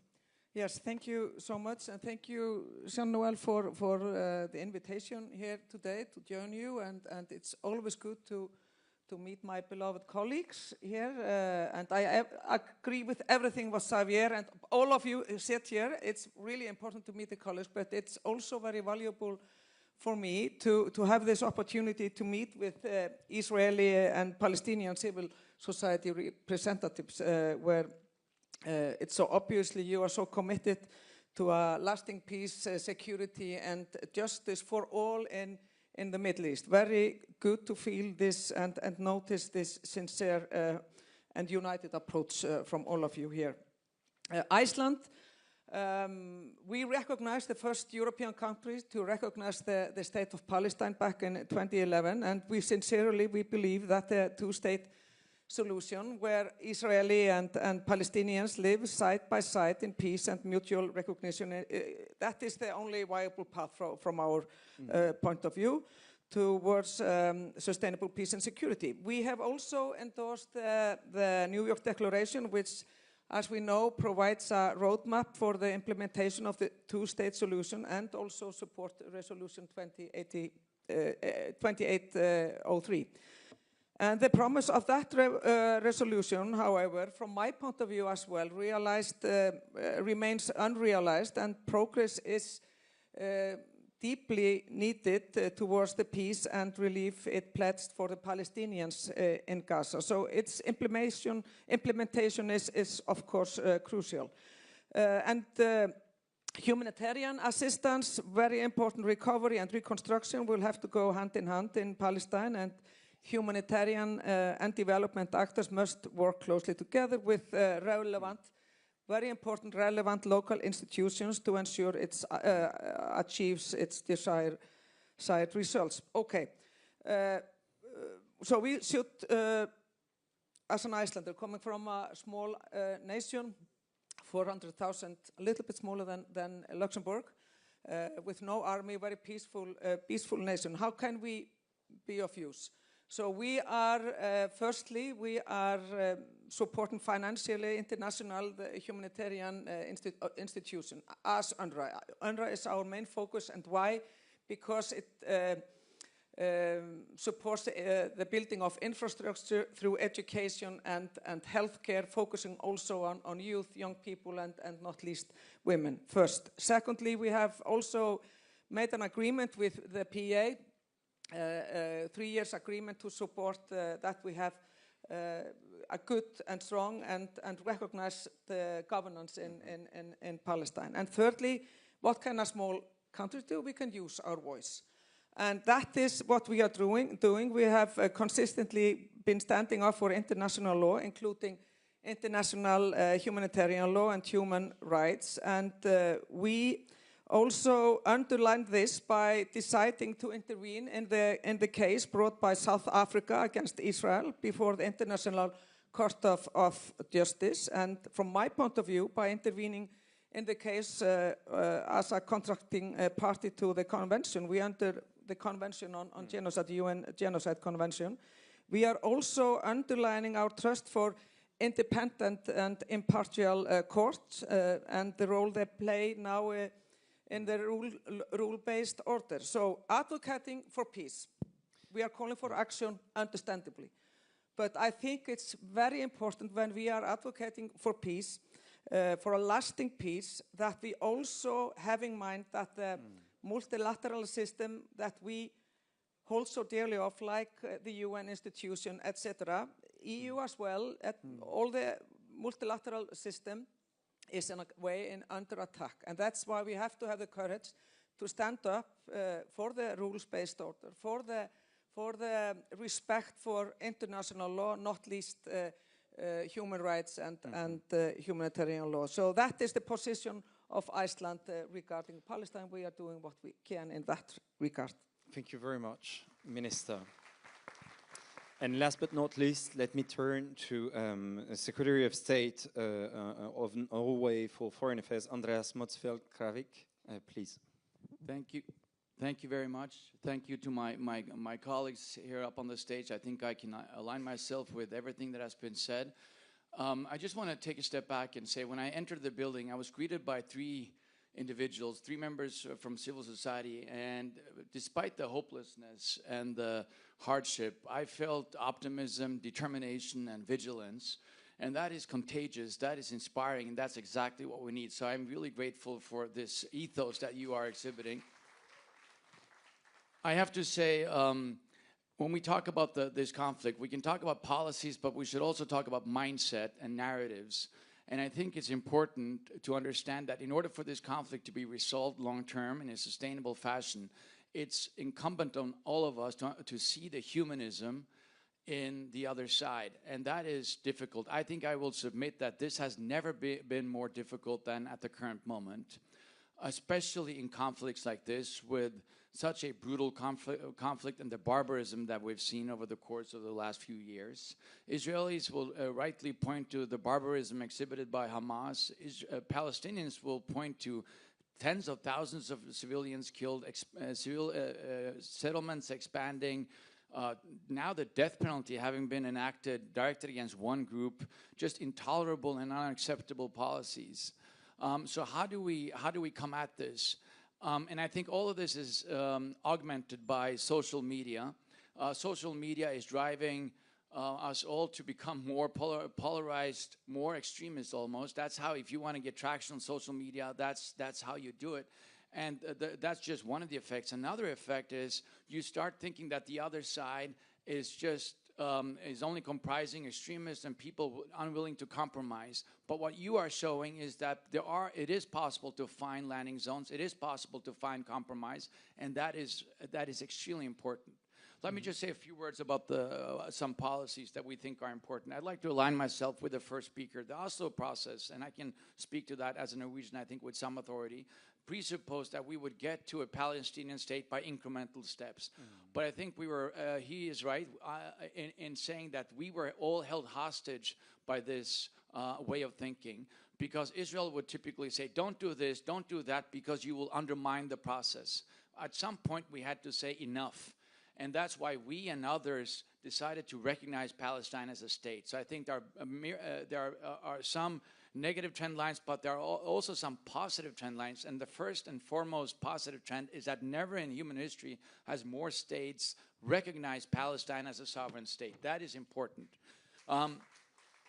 Going forward, and I'll be quick, I know we're out of time, but just going forward, I think what we need to do is we need to hold perpetrators of international crimes accountable. So we have initiated, together with some of the countries here, new sanctions against violent settlers. That's important. We need to give space and... Yes, so we're exactly, and we're all right. Yeah, please let him answer. That's excellent. And let me just talk now, and then you can talk after. We are doing exactly what this gentleman is advocating for. We are, in fact, putting in place sanctions against Israeli settlements or settlers. So we're doing that. We have also enacted sanctions against Israeli ministers responsible for some of these atrocity crimes. We need to give support to the International Criminal Court as the court is proceeding with its investigations of those perpetrating international crimes. We need to ensure that Hamas is decommissioned. We need to provide humanitarian access and ensure that any impediments put in place are not just referred to as unacceptable, but we need to push back hard. And funding is important. Unfortunately, we're seeing very many countries, not just globally, but also in Europe, retreating from their obligations to fund humanitarian actors, to fund civil society.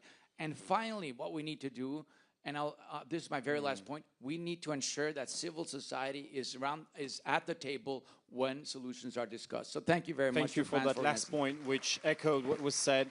I'm sorry, we're really behind schedule. About the sanctions, you have to know that now I read in the papers that the Minister of Foreign Affairs from Czech Republic say publicly that they won't support any sanctions.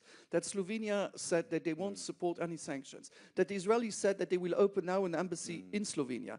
That the German one said that they won't have any sanctions. Then it's not even an unanimity. I don't know even if we have a majority. That's the problem that we have for the moment in the European Union. I'm sorry, but as long as we have rules where we need to have unanimity, we will be a lame duck. Thank you very much. And I don't even know if in the Commission there is a common will to sanction Israel. Thank you for this. I won't wrap it up because many points were touched upon, but please upload the participants to this panel, and thank you very much for all the points you made. Thank you, Minister.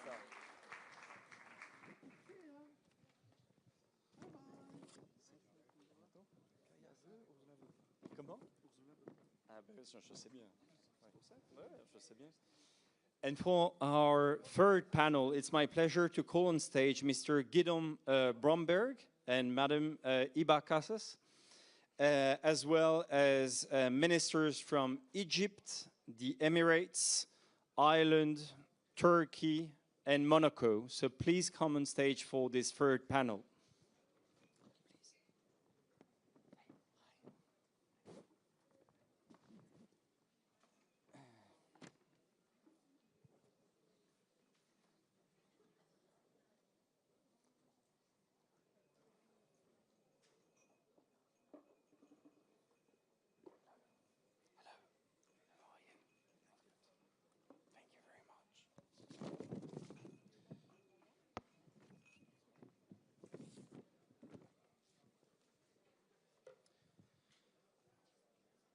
All right, so this is our third panel, which will focus on regional integration, which is a topic that was discussed at length this morning in the working groups, bringing together civil society activists, among which I'm very pleased to have on stage two members.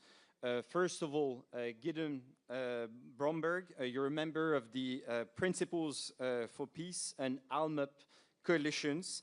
You're the Israeli director of EcoPeace Middle East, a regional organization which brings together Jordanians, Palestinians, and Israelis to promote sustainable development and advance peace efforts in the Middle East. So thanks for being here. And next to you is Madam Iba Casas. You have an experience of more than 17 years at the United Nations, and you are now the director of Principles for Peace, a coalition of more than 550 Israeli and Palestinian leaders who gather discreetly to advance pragmatic and actionable solutions for peace and security in the region. And our Minister of Foreign Affairs, Jean-Noël Barrot, has participated to your fantastic event in Geneva this year, the GAPS MENA Dialogue. So thanks again for being here. Let me turn to you first, Gideon.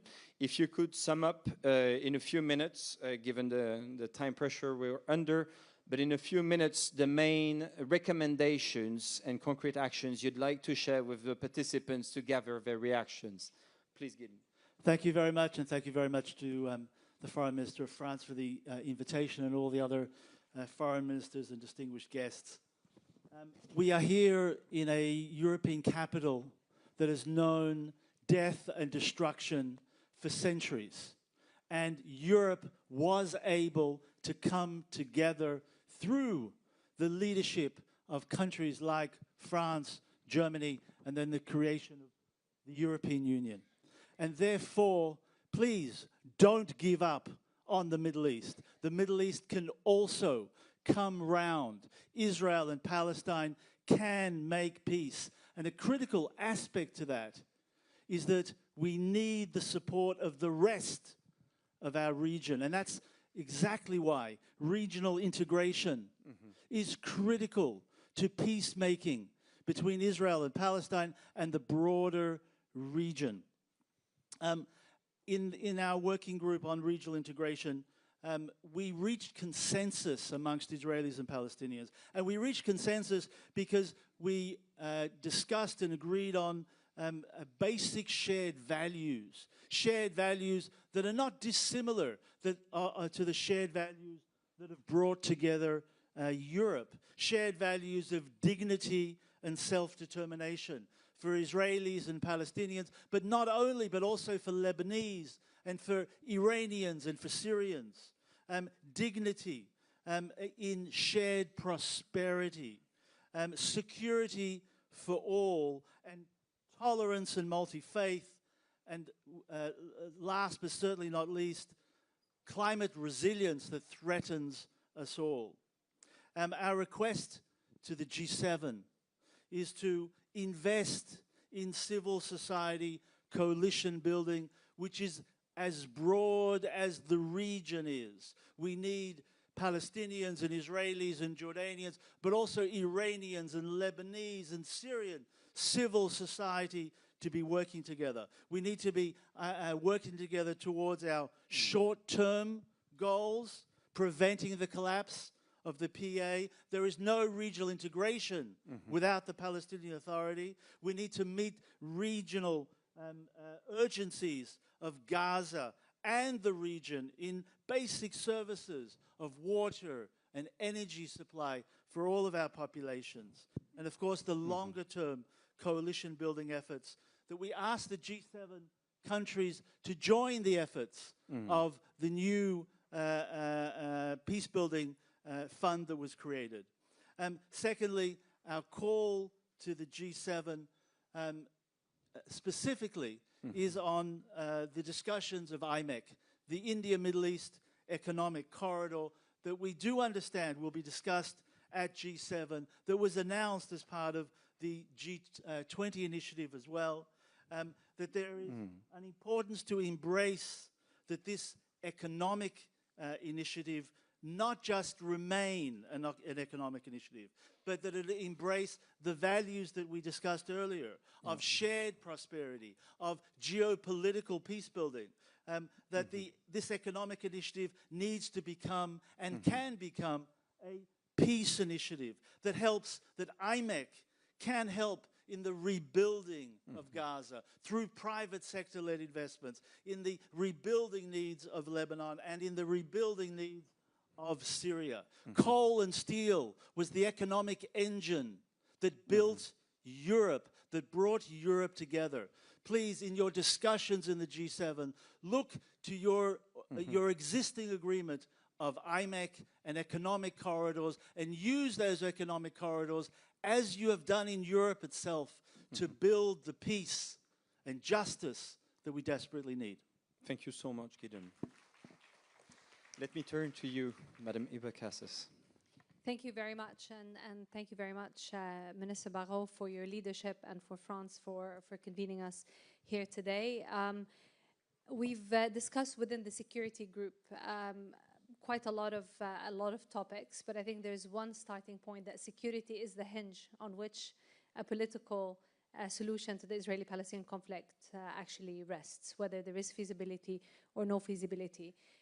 We are stuck within the region, within escalation dominance, which is really becoming the organizing factor in our region, but it is sending shockwaves globally. So we see in this very difficult moment also an opportunity to reconfigure a new regional political and security framework, which will include a resolution to the Israeli-Palestinian conflict, because there is no stability in the region without a resolution to the Israeli-Palestinian conflict. I think there are two other points before I go to the recommendations that we have to the G7, was that one of the points that we've discussed is that there's more realization amongst pragmatic leaders in both societies that there is no military solution to this conflict. It's 3 years, Hamas still in Gaza. We have, of course, degraded, but it's still there. We have Hezbollah still in Lebanon. So while the public opinion in Israel continues to be very hard, one of the points that we would discuss is that there is growing realization that the status quo is simply not sustainable. So there is an entry point for a new regional political and security framework. But that will not happen bilaterally. So this is a common thread that you're hearing from all of the groups. This needs a regional and international engagement, and it needs a coalition of committed partners, and the G7 can be a conduit for this, and the region is the other very important partner in this effort. So we had two calls we would like to make to the G7. First is the importance of removing all obstacles to implementation through coordinated diplomatic pressure, incentives, and advocacy. And when we're talking here, we're talking about all the obstacles that today push us back from the implementation of the promise of the New York Declaration and President Trump plan and UN Security Council Resolution 2803.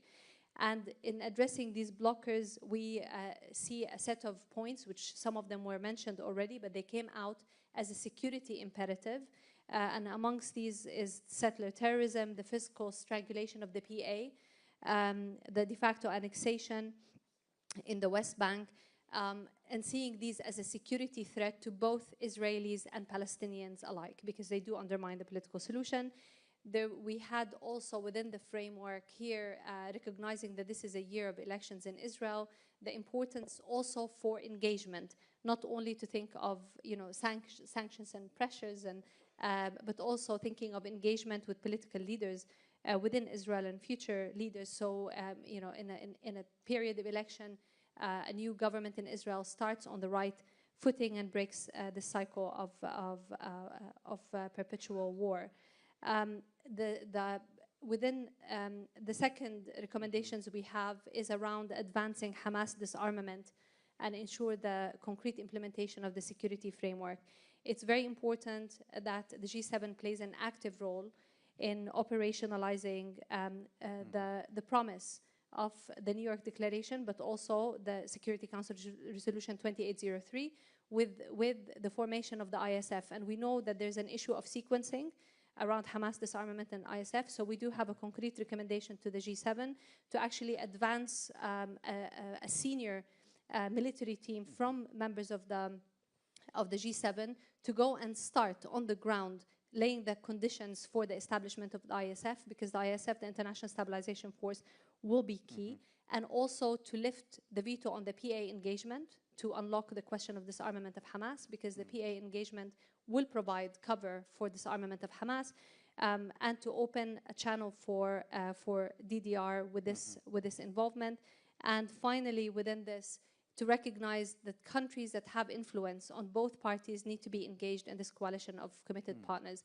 The role of Qatar, Turkey, Egypt is key when it comes to question of Hamas disarmament. The role of the Kingdom of Saudi Arabia is key to advance the political horizon, and the role of the G7, both the European countries, Japan, and the US is indispensable for this. So we would like you to work together in one coordinated implementation framework. Civil society pledged to support and engage, and we call on your support to institute monitoring mechanisms. We believe it's very important that there's monitoring mechanisms on what is happening, especially with settler violence, and ensuring accountability, but also to civil society can support, and the many coalitions that we represent here can support building ground support and legitimacy, and opening the political imagination of what is possible to realize the security of both people and their right for self-determination through this regional framework. Thank you. Thank you so much. And as you were mentioning Egypt, I will turn to Minister Mohamed Abu Bakr Saleh, who's Vice Minister of Foreign Affairs of Egypt. Thank you very much. And really, the world is facing unprecedented crises, and the global attention is going to Iran, so it has somehow some impact on the Palestinian issue. So thank you, France and the civil society, for really elevating this fundamental issue, fundamental global issue, to the top level again. And really, I will not dwell much on the position of Egypt is firm, but I will focus, since we do have, I do have to be brief, on the measures that Egypt is engaging in, because we are engaged in multi-layered engagement, including, of course, the negotiation going on in Egypt for the disarmament of the Hamas, and also we do support the President Trump, the plan, the 20 points, and the Security Council relevant resolution 2803, because why? This is the base of the ceasefire that we reach, although it's a fragile ceasefire, as well as it put the framework that can tackle the situation, the urgent situation and dire situation in Gaza. Of course, this is the area that we need all of us, governments as well as civil society, to focus, to implement, to really stop all these breaches of attacking and killing Palestinians until now in Gaza. Also, the issue of the containers. It was supposed to be 600 trucks per day. This is not applicable, as many previous speakers talked about that. So, and all these matters that we need not to jump, since we do have a plan blessed by the heads of state and government. We need to focus on it in order to move on for the two-state solution. Of course, as others talked about, the situation in the West Bank and the settler terrorism. And I'm happy that I hear today, for example, many speakers, including the Canadian, that taking action, whether in terms of the fund and the sanctions. This is the way out that we can really have some sort of progress in this regard. Thank you. Thank you so much, Minister. And let me now turn to Minister Khalifa Shaheen Al-Mahar, Secretary of State for Foreign Affairs of the United Arab Emirates. Please, Minister. Thank you. I will deliver my remarks in Arabic. في البداية أتقدم إلى معالي الوزير جانويل بارو بخالص الشكر والتقدير على تنظيم. If you can get the mic closer. So, here you go. في البداية أتقدم إلى معالي الوزير جانويل بارو بخالص التقدير والشكر على تنظيم هذا الاجتماع. يأتي اجتماعنا اليوم في وقت يشهد فيه الشرق الأوسط والعالم توتر وتعقيدات غير مسبوقة نتيجة استمرار الأعمال الإيرانية العدوانية على دولنا العربية، وفي وقت ذاته تأخذ إيران فيه الاقتصاد العالمي رهينة وتبتز بإغلاق مضيق هرمز وتهديد الملاحة، وبالتالي قطع طريق إمداد العالم بالطاقة والأسمدة الحيوية للأمن الغذائي. وفي ذات الوقت يستمر التوتر ويتصاعد في الضفة الغربية والقدس وقطاع غزة، بما يشكل تهديدا بتقويض فرص السلام بين الفلسطينيين والإسرائيليين وتقويض حل الدولتين. وفي هذا الوقت العصيب علينا أن نضاعف الجهود من أجل السلام والأمن والاستقرار والازدهار في الشرق الأوسط. لذلك فإن مبادرة الوزير بارو عقد النسخة الثانية من نداء باريس من أجل حل الدولتين يستحق كل الإشادة والتقدير. شهد العام الماضي اعتماد إعلان نيويورك الذي قدم خارطة طريق واضحة لتحقيق حل الدولتين، والاعترافات المتوالية بالدولة الفلسطينية شكل زخما كبيرا للدفع. توج باعتماد الخطة الشاملة لإنهاء النزاع في غزة والقرار 28/3 الذي اعتمدها كإطار عمل يوفر مسارا واقعيا ومتكاملا للاستجابة الطارئة وإعادة الإعمار، ومسار لا رجعة فيه نحو تحقيق سلام عادل ودائم ومستدام بين الإسرائيليين والفلسطينيين قائم على أساس حل الدولتين. وفي هذا السياق رحبت دولة الإمارات بإطلاق مجلس السلام وإنشاء لجنة فلسطينية متكاملة من التكنوقراط، بما يتيح إطلاق عملية فلسطينية بقيادة فلسطينية لإعادة الإعمار والتعافي والتجديد في قطاع غزة. كما انخرطت دولة الإمارات بشكل بناء في دعم هذه الجهود، مجددة التزامها بمواصلة التنفيذ الكامل لخطة السلام عبر عضويتها في كل من مجلس السلام والمجلس التنفيذي لغزة، والعمل مع الشركاء في تمكين اللجنة الوطنية لإدارة غزة ودعم مكتب الممثل السامي لمجلس السلام، والمضي قدما في تنفيذ مراحل الخطة بجميع عناصرها، بما في ذلك نزع سلاح حماس وانسحاب القوات الإسرائيلية الكامل وفقا لما تنص عليه الخطة الشاملة وقرار مجلس الأمن، بما يمهد الطريق نحو تسلم السلطة الفلسطينية بعد إصلاحها كامل مسؤولياتها في قطاع غزة والضفة الغربية. لقد برهنت الإمارات على مدى عقود التزامها الراسخ تجاه دعم حقوق الشعب الفلسطيني وعلى راسها حقه في تقرير المصير. كما تصدرت بلادي منذ اندلاع الحرب على غزة الجهود الدولية الإنسانية في القطاع، مقدمة منذ بداية الحرب ما يقارب 3 مليارات دولار أمريكي مساعدات إنسانية للشعب الفلسطيني في قطاع غزة، وتعهدت بتخصيص 1,200,000,000 دولار أمريكي إضافية عبر مجلس السلام.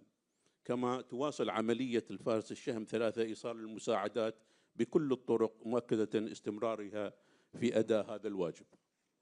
ومن جانب آخر تعرب دولة الإمارات عن قلقها البالغ أزاء التصعيد والتدهور المستمر للأوضاع في الضفة الغربية المحتلة، مع استمرار وتزايد عنف المستوطنين الإسرائيليين، بما في ذلك الهجمات الأخيرة على المدارس والأطفال الفلسطينيين والانتهاكات المستمرة في القدس وخصوصا تجاه المقدسات الإسلامية والمسيحية بما يمس بمبدأ حرية العبادة، كما تشدد على أهمية ضمان الوصول الآمن للمصلين إلى المسجد الأقصى وبقية الأماكن المقدسة، واحترام دور المملكة الأردنية الهاشمية في رعايتها وضرورة الحفاظ على الوضع التاريخي والقانوني القائم فيها باعتبارها ركيزة أساسية لأي مسار سياسي موثوق يفضي إلى حل الدولتين.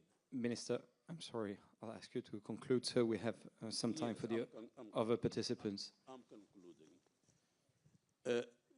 وتدير بلادي الأنشطة الاستيطانية غير القانونية، وبما في ذلك بناء أكثر من 30 مستوطنة جديدة، وتؤكد على ضرورة انخراط الأطراف الإقليمية والدولية الفاعلة لتحقيق هذا الحل. فأمامنا اليوم فرصة لتحويل وقف إطلاق النار إلى سلام دائم، وذلك عبر التزام حقيقي ومشترك بالتنفيذ الكامل لخطة السلام الشاملة وإطلاق عملية سياسية واضحة لا رجعة فيها استنادا إلى قرارات الأمم المتحدة ذات الصلة وعلى أساس حل الدولتين بما يضمن السلام والازدهار لجميع شعوب المنطقة. وشكرا. Thank you very much, Minister. Let me now turn to Minister Thomas Byrne from Ireland, Minister of Foreign Affairs and Defence. And I have to say that we're slightly behind schedule, so I'll ask you to keep your remarks short and crisp. Minister. Merci, Ministre Jean-Noël Barrot, pour l'accueil et pour la coordination internationale aujourd'hui et for this campaign. I want to support what the French government and everybody that's been convened here together is doing today, and I can speak from two perspectives from an Irish point of view. One is civil society and the importance of civil society, that even when things seem most hopeless, that when you bring people together from two different sides, those seeds can produce big plants and big trees that eventually bear real fruit. So the importance of people talking is really important. And I say that as well in all our countries as well, in terms of, you know, it is so important that we do not lose sight of engagement either with Palestinians or with Israelis as well. And the example is shown here today of individual Palestinians, individual Israelis meeting today, being convened here today. That will bear fruit. The second point I'd make is disarmament. We have a history in relation to disarmament as well after the troubles in Northern Ireland. That is a long process. That is not a process that happens in one day. It is not always a process that is under the control of any particular organisation. There are lots of individuals out there with arms. It is a process that needs minding, it needs coordination, and it needs international help as well. And certainly from an Irish point of view, we are grateful to the European Union, to France, to Canada, Finland, countries like that, the USA, of course, UK, who gave so much support to the disarmament process and had patience during it. So they're my two thoughts. Thank you very much for sharing that historical perspective. Let me now turn to Minister Musa Kulaklikaya, Vice Minister of Foreign Affairs of Turkey. Please, Minister.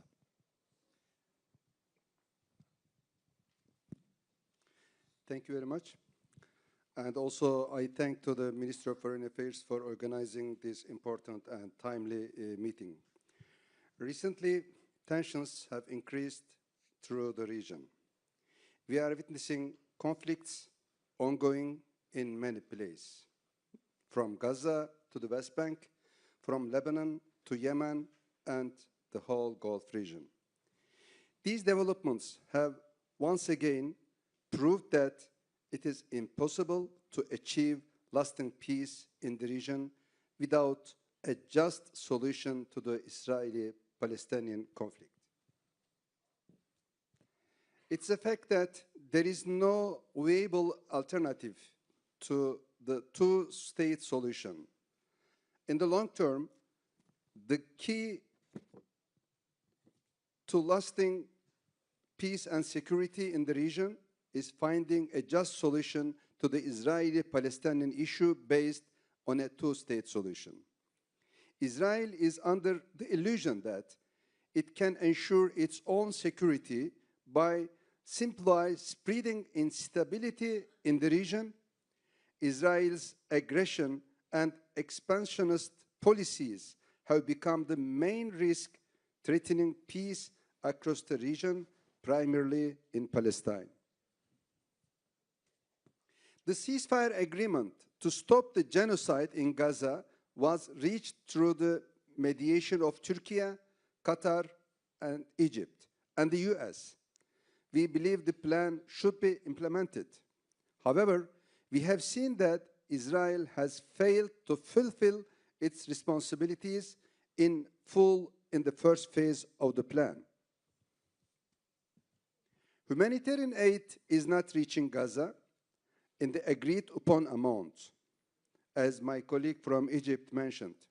Israeli forces are not withdrawing the line they are supposed to and violating the agreement to control more territory.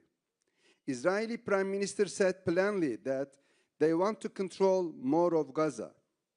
Since the ceasefire came into effect, approximately around 1,000 innocent Palestinians have been killed as a result of Israeli ceasefire violations. Likewise, the situation in the West Bank is alarming. Settler terror is intensifying day by day. Settlements are expanding, eroding the foundations of the two-state solution. Provocation against Muslim and Christian holy places are increasing. We should join our efforts to prevent these kind of provocations. The goal is very clear: to take the two-state solution off the table and displace Palestinian people from their land. One of the most essential pillars of the two-state solution is the provision of credible security guarantees. Given the ceasefire violations by Israel, this need is all the more relevant today. How will you ensure implementation of a settlement? Peace should be for all, and international community should continue its joint effort to ensure its frame, which is the two-state solution. We support and promote a regional architecture milestones of which we should be security, stability, prosperity for all, a regional ownership which will be inclusive with more regional dynamics and less external interventions. The establishment of the State of Palestine is also the key for lasting security of Israel. New York Conference was a milestone, yet we should keep up with our joint work to keep two-state solution high on the agenda. Thank you very much for your kind attention. Thank you, Minister.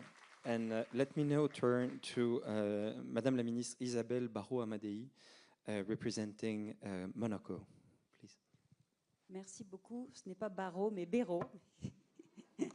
Mais j'en profite. Merci beaucoup, Monsieur Barrault, pour avoir organisé cette conférence. Je dirais que le constat que je fais aujourd'hui en voyant la présence importante de personnes ici à cette conférence, ça démontre une chose, c'est que la paix ne se construit pas uniquement autour des tables de négociation. La paix se construit autour de personnes qui ont la volonté de dialoguer. Elle se construit aussi dans les écoles, dans les universités, dans les associations, les entreprises, les collectivités locales, partout où les femmes et les hommes choisissent le dialogue plutôt que la force ou la méfiance. Alors, rapidement, je voudrais mettre l'accent sur quelques points. Tout d'abord, restaurer la paix, c'est restaurer la confiance plutôt que souligner les divergences. Et là, je crois que l'action de la société civile a un rôle irremplaçable à jouer dans la reconstruction de la paix. Là où les négociations politiques rencontrent des obstacles, les citoyens, les associations, les universitaires, les entrepreneurs, les femmes, les jeunes, les gens comme vous, doivent maintenir et peuvent maintenir des espaces de dialogue et préparer les conditions d'une paix durable. Ensuite, il faut valoriser les aspirations communes, puisqu'au-delà des différences et des souffrances, les populations israéliennes et les populations palestiniennes partagent finalement des aspirations communes et fondamentales.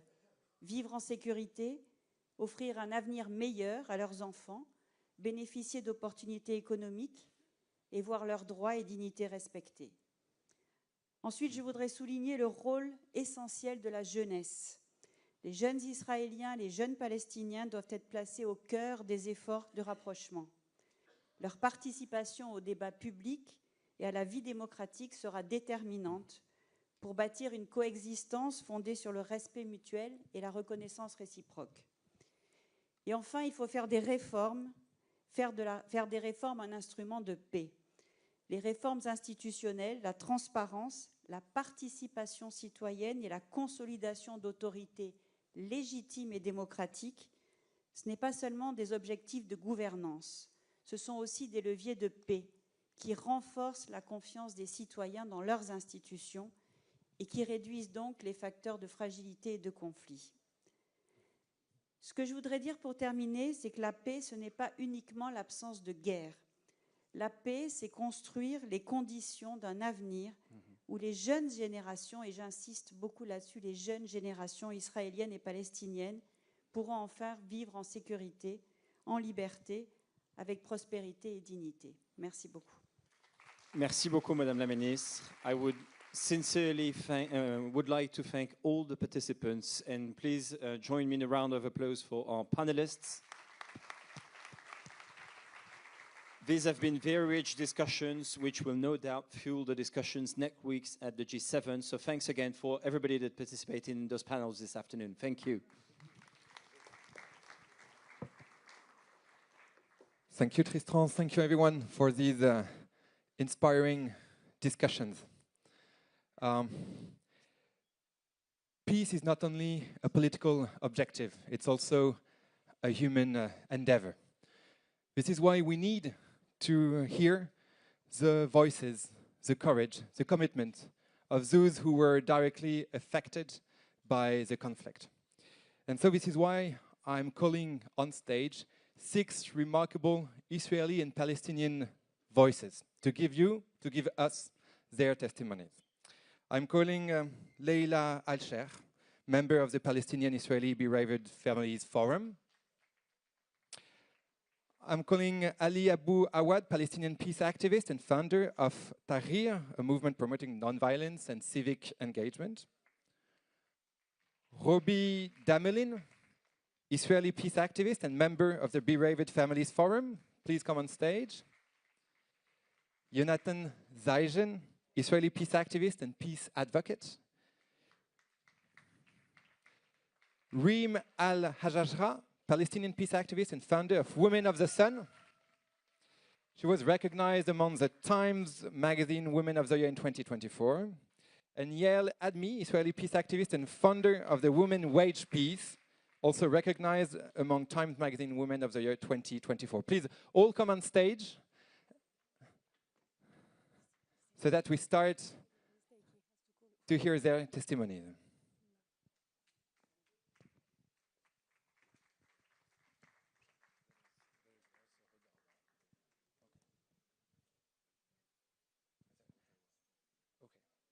And also, Uda Abu Al-Rum.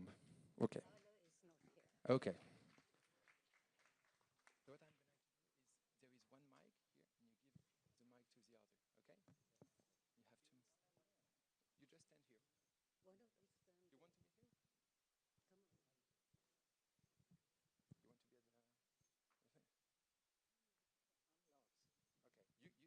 okay. Okay, you just stay here, and you start. Take your headphones off, yeah.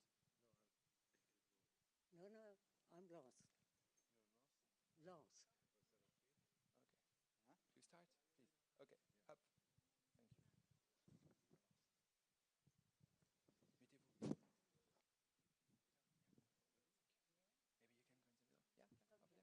Yeah, perfect. You can. Okay, thank you.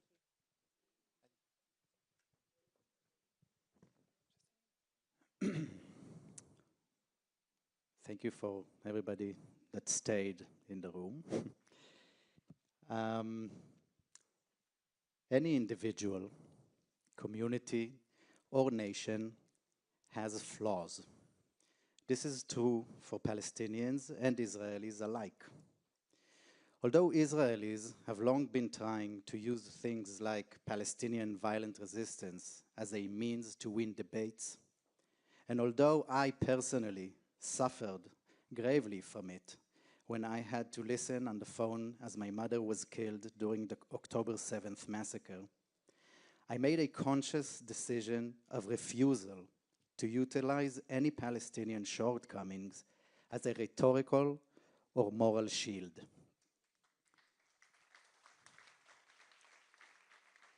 Before demanding change from others, I am compelled to address the transgressions of my own inherited affiliation group. Let us be clear. History did not start on October 7th. It has been a year since we last met in Paris, a year marked by 3 Israel-instigated clashes with Iran. It has been 2.5 years of atrocious carnage in Gaza and active ethnic cleansing in the West Bank. But it's weird to applaud to that, but it has also been 59 years of brutal occupation, 78 years since the devastating Nakba, and nearly 20 years since an Israeli government last attempted to discuss a resolution to the conflict. In Israel and Palestine, there is one state that enjoys impunity and shares a language and resources with most of the Western world. Beside it, there is a people who is expected to passively endure systemic violence that somehow seems to be transparent and has to fight to merely be eligible for basic human rights. I present this blunt asymmetry because it begs a fundamental question. While Palestinians can theoretically be blamed for choosing the wrong form of resistance, has Israel ever sincerely and effectively tried to create a reality that doesn't demand resistance altogether? The answer is a resounding no. I know that my mother's death and countless other Israelis and Palestinians was preventable. This is an endeavor we owe to ourselves. Israel must end its deadly oppression, and Palestinians should probably reimagine ways of nonviolent resistance and nation building. Together, we must shift our affiliation from that of ethnicity or religion, discard our leaderships, and move towards a joint peoplehood of equality and mutuality, rather than killing and dying for exclusivity.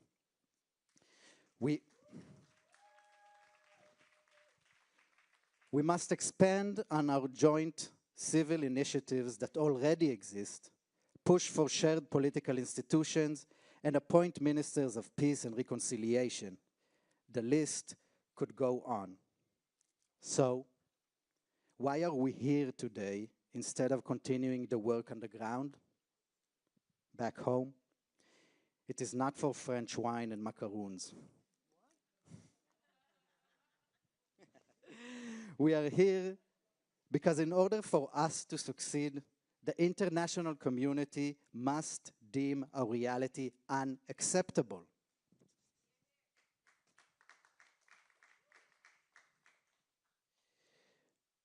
This all may sound utopian, but I will keep repeating my mantra. In Israel, it is not that we don't want peace because it is too complicated. Peace is complicated because our leadership doesn't want it yet. And to the international community, I will use the cliche, stop talking the talk and start walking the walk. Hesitantly banning Smotrich from your fine cuisine is not enough. How much more bloodshed, global instability, and moral crumbling will it take before you form a new, holistic, and implementable pressure policy that includes state-level sanctions and broad divestment? How long before you all join the belated but sorely needed declaration of the UK, Australia and Canada regarding an international fund that will flood us with resources and legitimacy for peace building and co-resistance. How can we be expected to create a new reality while you continue to sponsor the existing one? Nevertheless, we will continue through the pain, the shame, and the imagined impracticalities, in memory of those we lost and for the children who deserve better. We will continue to make the land between the Jordan River and the Mediterranean Sea a place for us all. Thank you.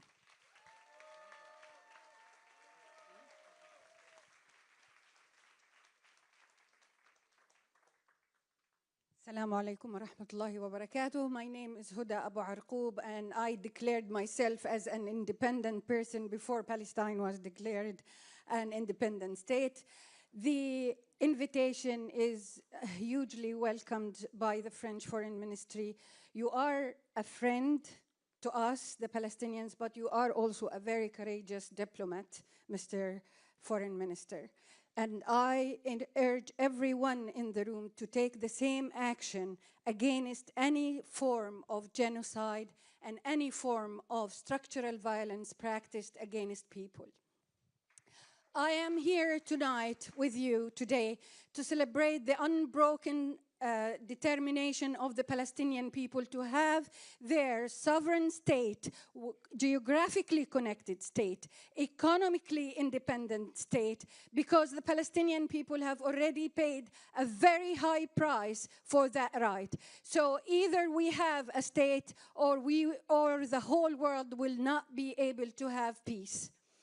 And I encourage you to use the public pressure that is in your streets in order to take courageous commitment towards a two-state solution that is still approved by the Palestinian people, and the Palestinian youth still want it and dream of it. So don't give up on them. Give them the possibility to continue to live and thrive in their homeland. I also want you to know that it's not easy to be a peace builder. We lived in closed rooms for a long time. We did dialogue, we transformed our stories, but we didn't talk to our own. That's why we ended up with no peace, more violence, and the youth among us are more radicalized than before. So it's time for that peace talk that happens in a small room somewhere in Beit Jala that we also cannot access now. The peace space is shrinking. It's time for us to start talking to our own. Isn't dialogue important internally as much as it's important cross borders? It's easy to talk to Jonathan. His mom was my friend. I lost his mom and I lost my family members in Gaza. That didn't stop us from talking to each other about each other's humanity. So support that. Support the people who want to fight the fight, to continue to live as human beings with full potential. Support the real peace that speaks to people who are now paying the price of their lives for that peace. We, the Palestinian people, are determined to survive, to live on our land, to continue to thrive on it, and we will not surrender to despair. Thank you.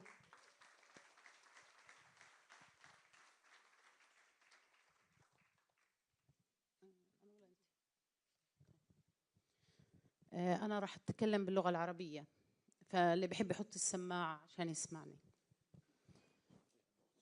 يلا. أوكي.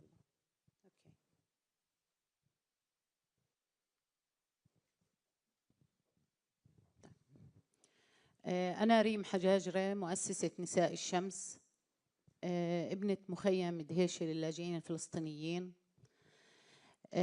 أنا حفيدة النكبة. أنا اللي درست في مدارس الأونروا. أنا اللي أخذت الرعاية الصحية والتطعيمات، أنا وأولادي والأجيال اللي بعدهم.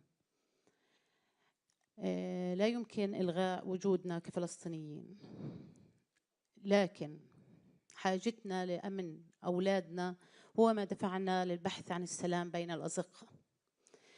عندما كنت أرى الأمهات يبكين على أولادهن الثكلى والجرحى والأسرى، كنت أتألم دائما وأرى نفسي يوما ما موجودة بين تلك النساء، لكني رفضت أن أكون ضحية، وأزرت على نفسي أن أكون أم مضحية بس بطريقة أخرى، طريقة تقول أنني سأدافع عن أولادي بكل قوتي وأن أجعل السلام دربا لهم وللأجيال القادمة. لذلك اخترت أن أكون أول امرأة تحاور امرأة في الشارع الإسرائيلي، وقبلت على نفسي ذلك من أجل أن يعلو صوتي كأم مقابل أم تريد لابني أن يعيش بأمن وسلام. هي قبلت أن تتحدث عن رسالتي وعن ألمي في الشارع الإسرائيلي. لذلك كونا صوت الأمهات الذي يطالب بسلام عادل يحمي أولادنا من القتل، وأن يكون الأمن والمساواة والعدل هو أساس السلام المستدام للدولتين. لا يهمنا شكل الدولة الحل، إما حل الدولة الواحدة أو حل الدولتين، لكن يهمنا جدا البدء بالمفاوضات من أجل حل سياسي يأمن للشعب الفلسطيني حريته ويأمن للشعب الفلسطيني أن يحصل على الأمن المستدام. نحن في صوت الأمهات نطالب في تطبيق قرار 1325 للأمم المتحدة الذي ينص على أهمية وجود النساء في الساحة السياسية، وأن نكون جزءاً من طاولة مفاوضات، وأن نكون جزءاً من الحلول، وأن لا يستثنى الدبلوماسية الشعبية والشعوب من تلك المفاوضات. راح أترك كلمتي تكملها يعيل أدمي اللي هي شريكتي في صوت الأمهات. طبعاً أنا بمثلش نفسي فقط، لكن بمثل كثير من النساء اللي بتآمن في هذا الصوت. كمان يعيل أدمي بتمثل كثير من النساء الموجودات في الشارع الإسرائيلي. Thank you so much. I'm going to do a very brave step. I prepared a very nice speech. I don't need it. Because I see you, I listen to you, I didn't understand every word, but I know what you are saying. And I want to tell you a personal story.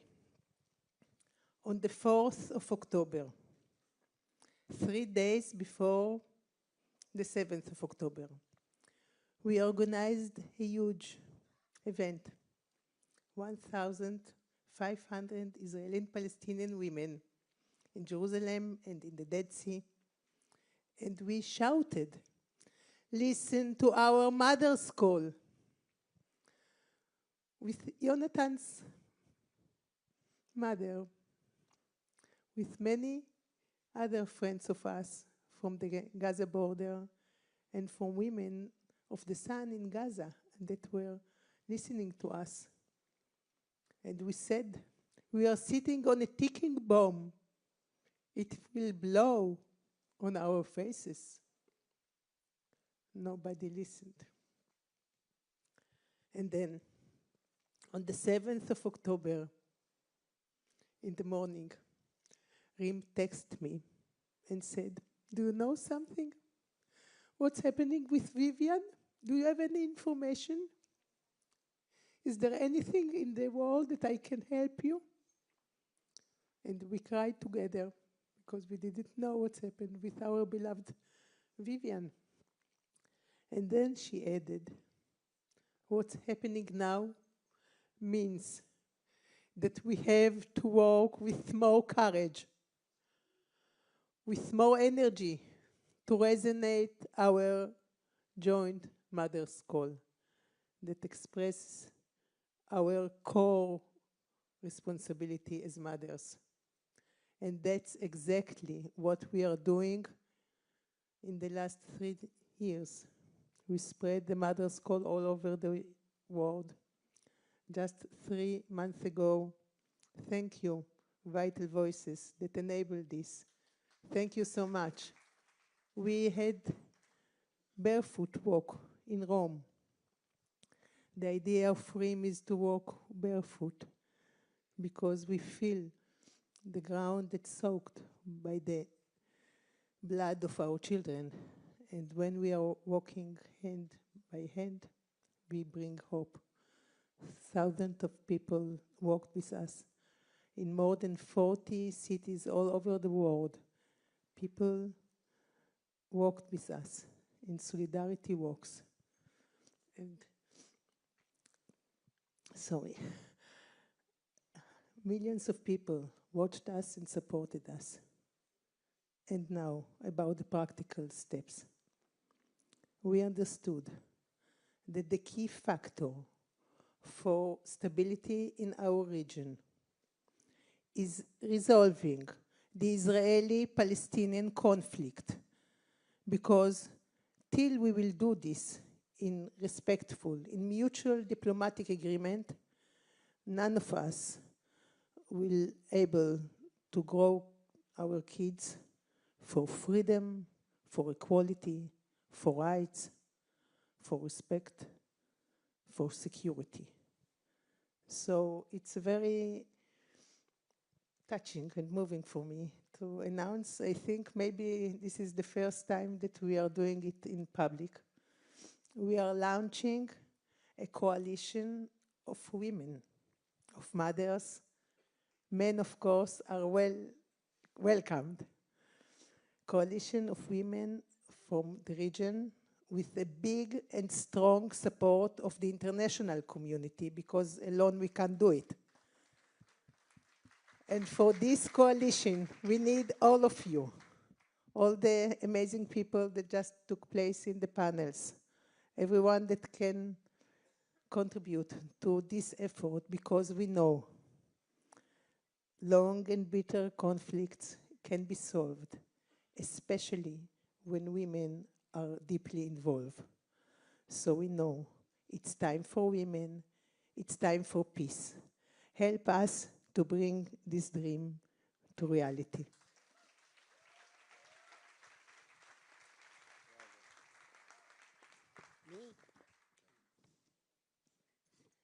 Okay, hello everybody. I might be a dinosaur, but I still have something to give to making peace. I usually talk from my heart, but I wrote something that I want to read to you because it comes from my heart.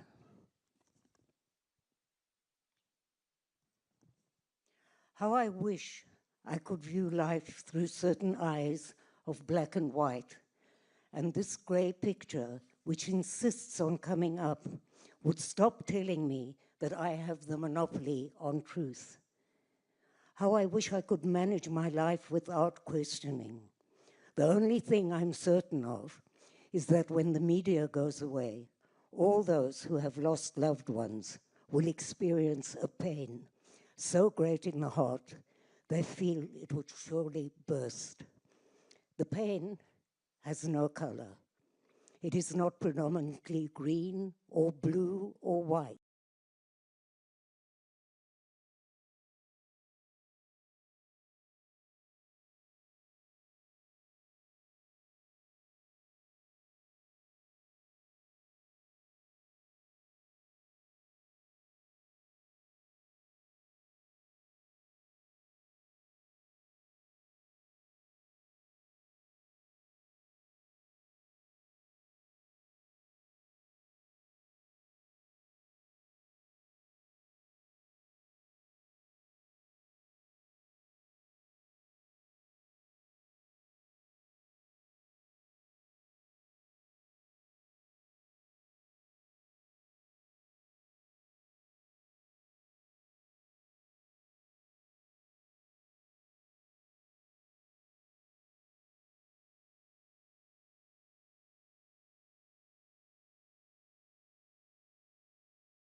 Robbie is also one of my teachers in this process of nonviolence, because I also lost my brother, and we used to be to speak in behalf of the Parent Circle Families Forum, and it is so hard to take that side, the side of no side.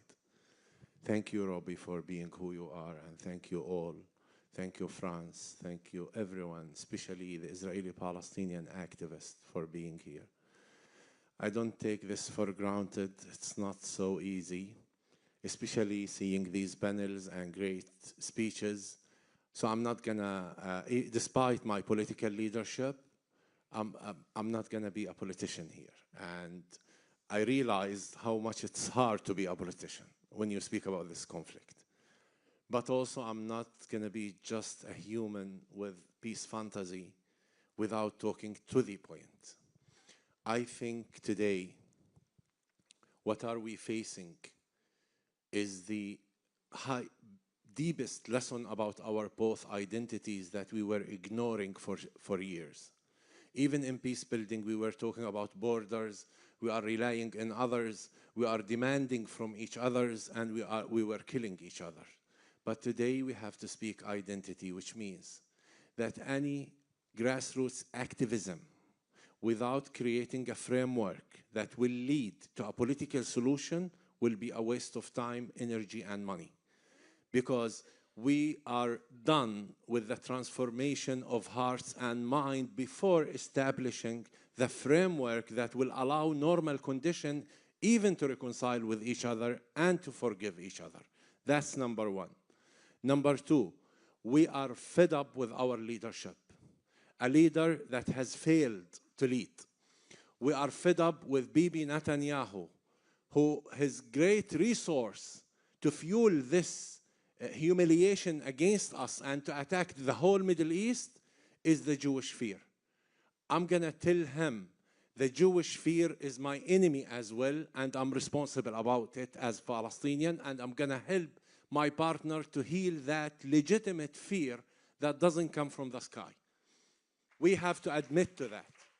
On the other hand, I'm telling my president, Mahmoud Abbas, if you failed in your role of leadership without creating a political structure that will guarantee freedom for me, without designing a national plan for the Palestinian people toward dignity, dignified condition, freedom, to wake up in the morning and understand, are we part of revolution against Israel, or we are toward a state, independent state that we all has to build together? Without framing that plan, he's not going to be my president.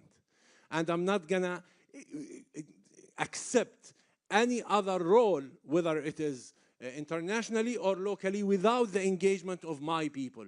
My people are the heroes of that region. We, Palestinians, were one of the most educated, talented people on earth, but we need to be respected.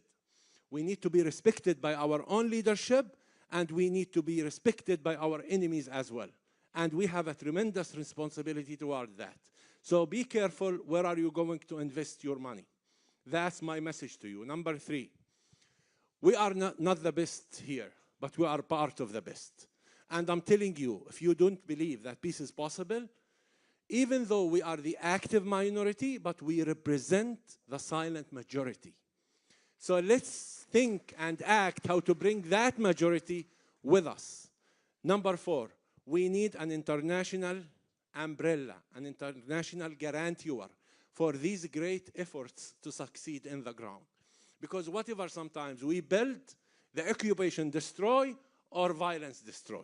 We want a guarantor, and we want a political guarantor that this plan, if we are committed to it, it's going to lead us to independence, to security, and to the two-state solution. It's obvious. Number five, we need to partner with you because we want to take responsibility. Believe me, the Jewish-Israeli security should not come at my expense, but I need your help for that. And my freedom should not be stuck because some Jewish settler thinks that his Zionist ideology is more important than my dignity. And Israel has to decide today, Are you occupying my people for the sake of security? And this is my responsibility, I can do. But if you're occupying my land for the implementation of Zionist ideology, there is no way for peace and there is no place for peace. And we, Palestinians, I'm telling you, we are in a place today to save our identity, not just to save our lives. And we have been talking, thinking, working to partner with the whole world and learning from what is going to happen if this continues. And we all have experienced the 7th of October. I know that we have the legitimate right to fight the occupation. No one can take this right from us.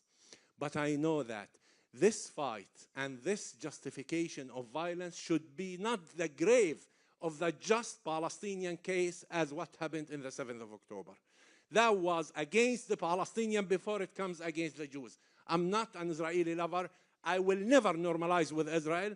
Even Israel want us. Israel want to normalize with the Palestinian. We want Israel to normalize with Palestine. We want to be a state to be able to normalize with the state of Israel. This is the only normalization that I can see it possible and I can be part of. Thank you. Thank you. Thank you. Thank you very much for these powerful testimonies. Behind every statistic, behind the headlines that we see in the press, there are lives, stories that, like yours.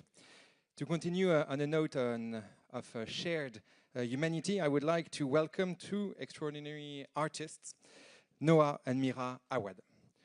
You all know their song, There Must Be Another Way, that was performed at the Eurovision Song Contest in 2009. And we look forward to hearing your voice again in a few minutes after the seconds.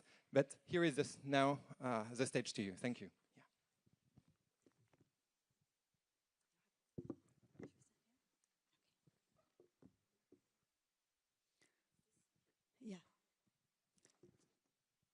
Hey.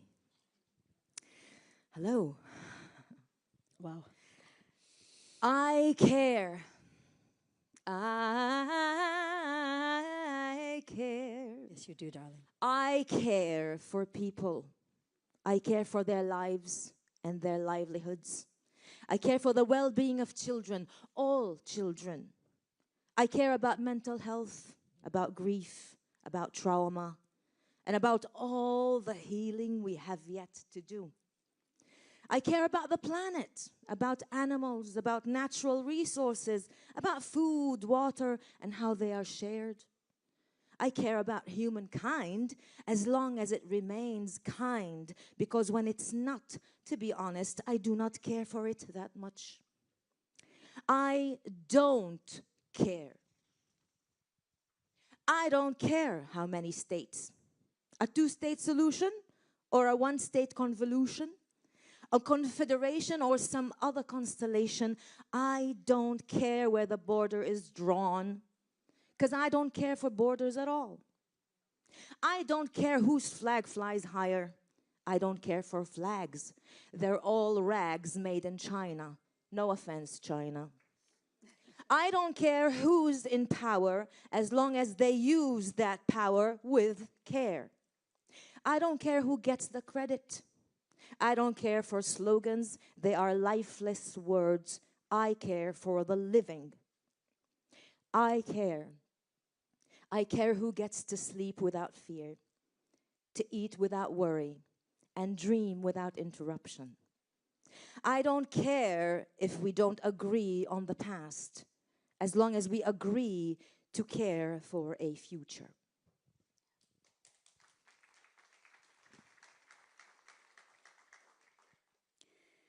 Listening to my sister's beautiful words, I wish to raise my voice and fuse it with hers. I wish to say in this musical way how broken-hearted I am as I view our world today. Hey, sister, brother, hey, father, mother, how have we forgotten we depend on each other? We are one living spirit, one family, one light. And we have the power to transform the darkest night. Hear this, O family, trees and whales and humans too. We are all connected deeply. This my soul knows to be true. When I cry for all of us. And I know we shall laugh at our folly someday. For our hearts know the truth. There must be another way.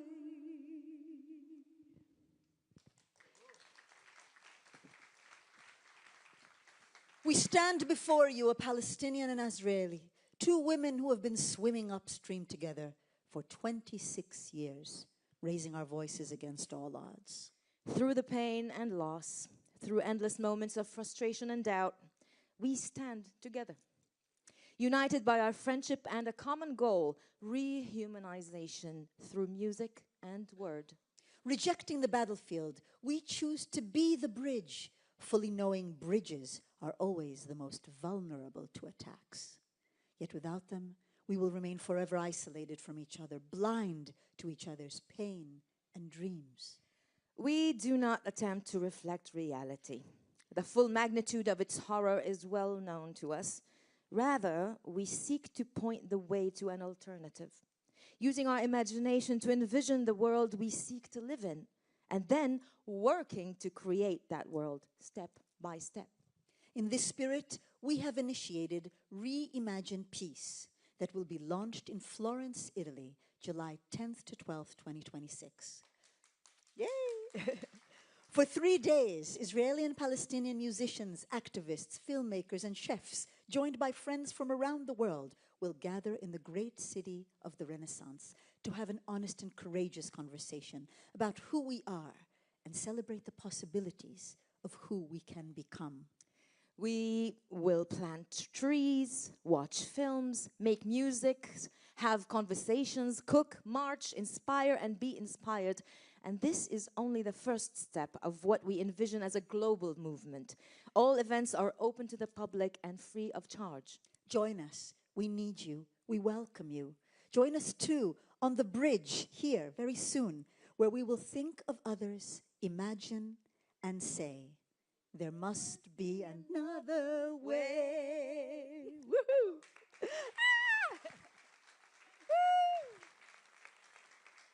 Join us on the bridge soon. We're waiting for you. Seriously. Thank you very much. And as we come now to the conclusion of this high-level sequence, it's now my honor to welcome two distinguished voices to present the 2026 Paris Call. Anton Goodman, you are the acting CEO at Rabies for Human Rights. Previously, you worked with the Abraham Initiative to promote equality for Palestinian citizens of Israel. And Amira Musalam, you are a Palestinian Christian peace activist. You are the head of mission of the Unarmed Civilian Protection in Palestine. Drawing on your own experience of violence, you have dedicated your life to nonviolence, civilian protection, and peace building. In 2025, you received the Tannenbaum Peacemaker in Action Award. Welcome. Thank you.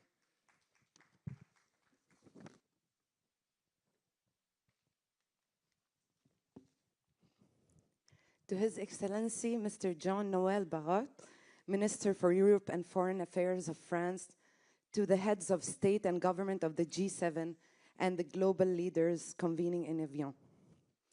We are Israelis and Palestinians, civil society leaders, activists, experts, living inside this conflict and devoted to ending it. We stand before you as partners, ready to do the difficult work required to build a future in which both people can live in peace and security, free from occupation and violence. Since we spoke before you exactly 1 year ago, France and 14 other nations have recognized Palestinian statehood. The New York Declaration, President Trump's 20-point plan, Resolution 2003, and the Gaza ceasefire have created a framework for advancing a negotiated two-state solution based on peace, security, mutual recognition, and dignity. Yet the region continues to fracture. Gaza is devastated. Israel remains under threat. Settler terrorism, settlement expansion, and de facto annexation and threats to the Palestinian Authority continue to undermine the viability of a future Palestinian state. Israelis and Palestinians alike remain trapped in fear, insecurity, and trauma. We return because as the G7 convenes in Evian, this conflict risks once again being set aside. The window for a solution remains open, but it is narrowing.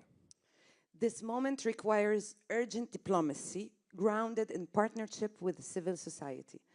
We therefore call on you and on the G7 leaders in Evian and all states represented here in Paris to act.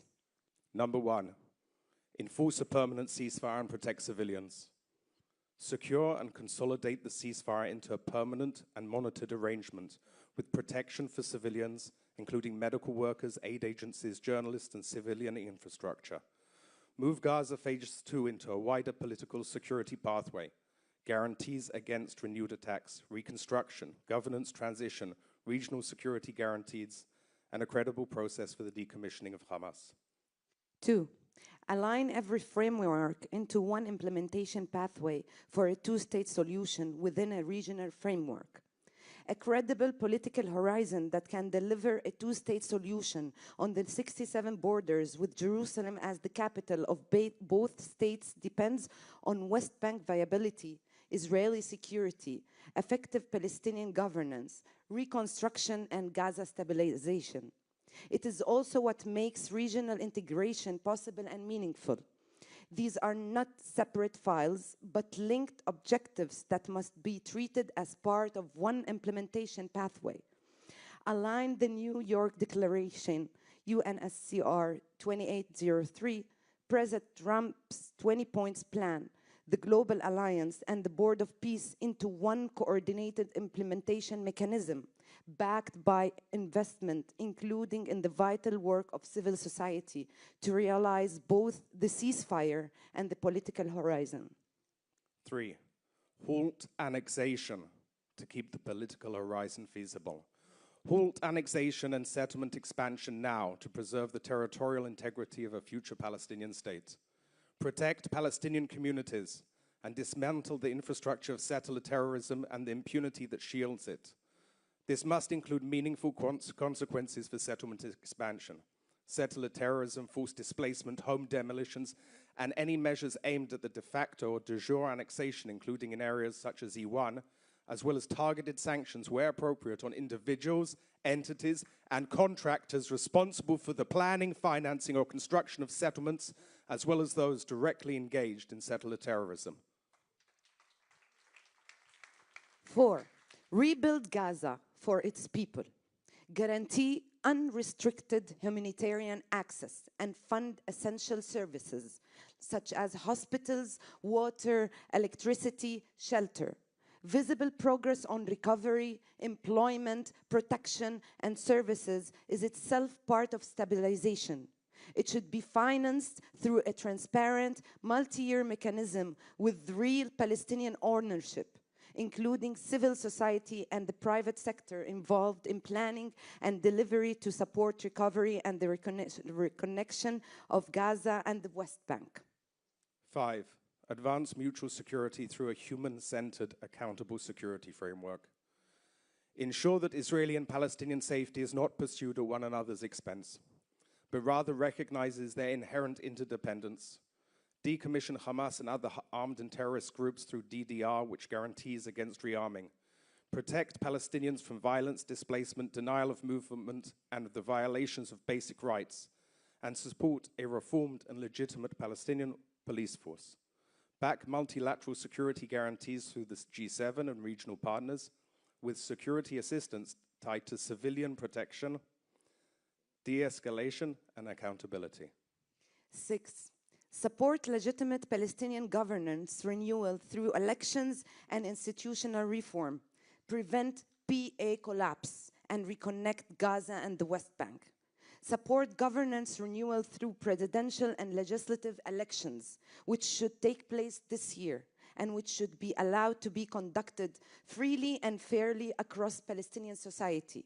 Engage in institutional reform, improved service delivery with meaningful participation by Palestinian communities, preventing the collapse or hollowing out of the Palestinian Authority must be treated as a core security priority for Palestinians, Israelis, and the wider region. Immediate measures to release withheld tax revenues, restore banking correspondent channels, and ease movement restrictions are essential. Without this, instability in the West Bank will deepen. Hamas entrenchment in Gaza will accelerate, and Israel will be left managing an expanding security crisis with no political exit. 7, treat regional integration as a catalyst for ending the occupation and to advance progress on a two-state solution. Regional integration should serve as a catalyst for ending the occupation and advancing a two-state solution, not as a substitute for Palestinian statehood.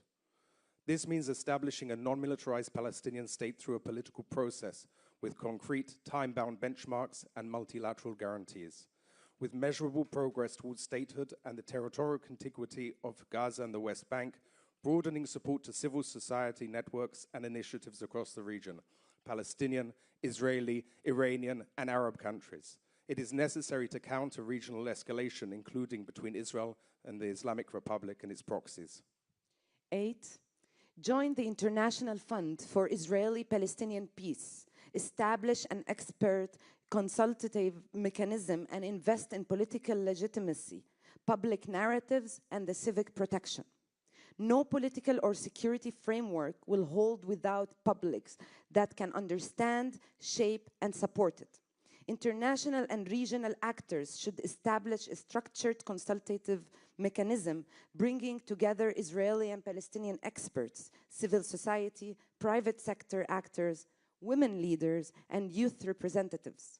This must be matched by sustained investment in Israeli, Palestinian, and regional constituencies to lay the groundwork for diplomacy.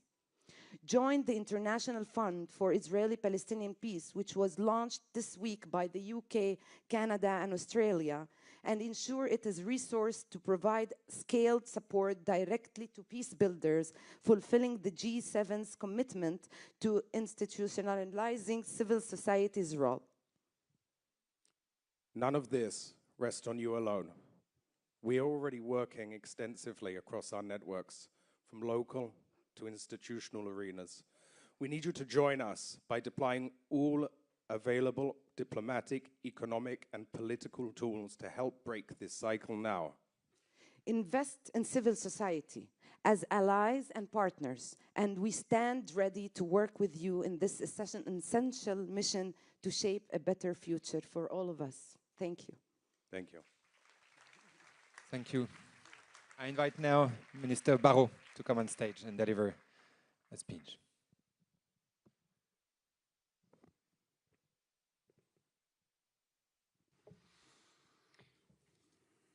Ministres, ambassadeurs, ambassadrices, militants de la paix, merci. Toda, shukran. En vous écoutant et en vous voyant réunis ici, la première émotion qui m'étreint, c'est la gratitude. Parce qu'un an après l'appel du 13 juin 2025, vous êtes venus porter au monde un message de résistance et d'espoir. Résistance à l'idée que le camp de la guerre puisse l'emporter sur celui de la paix. Espoir, celui de deux États vivant côte à côte en paix et en sécurité.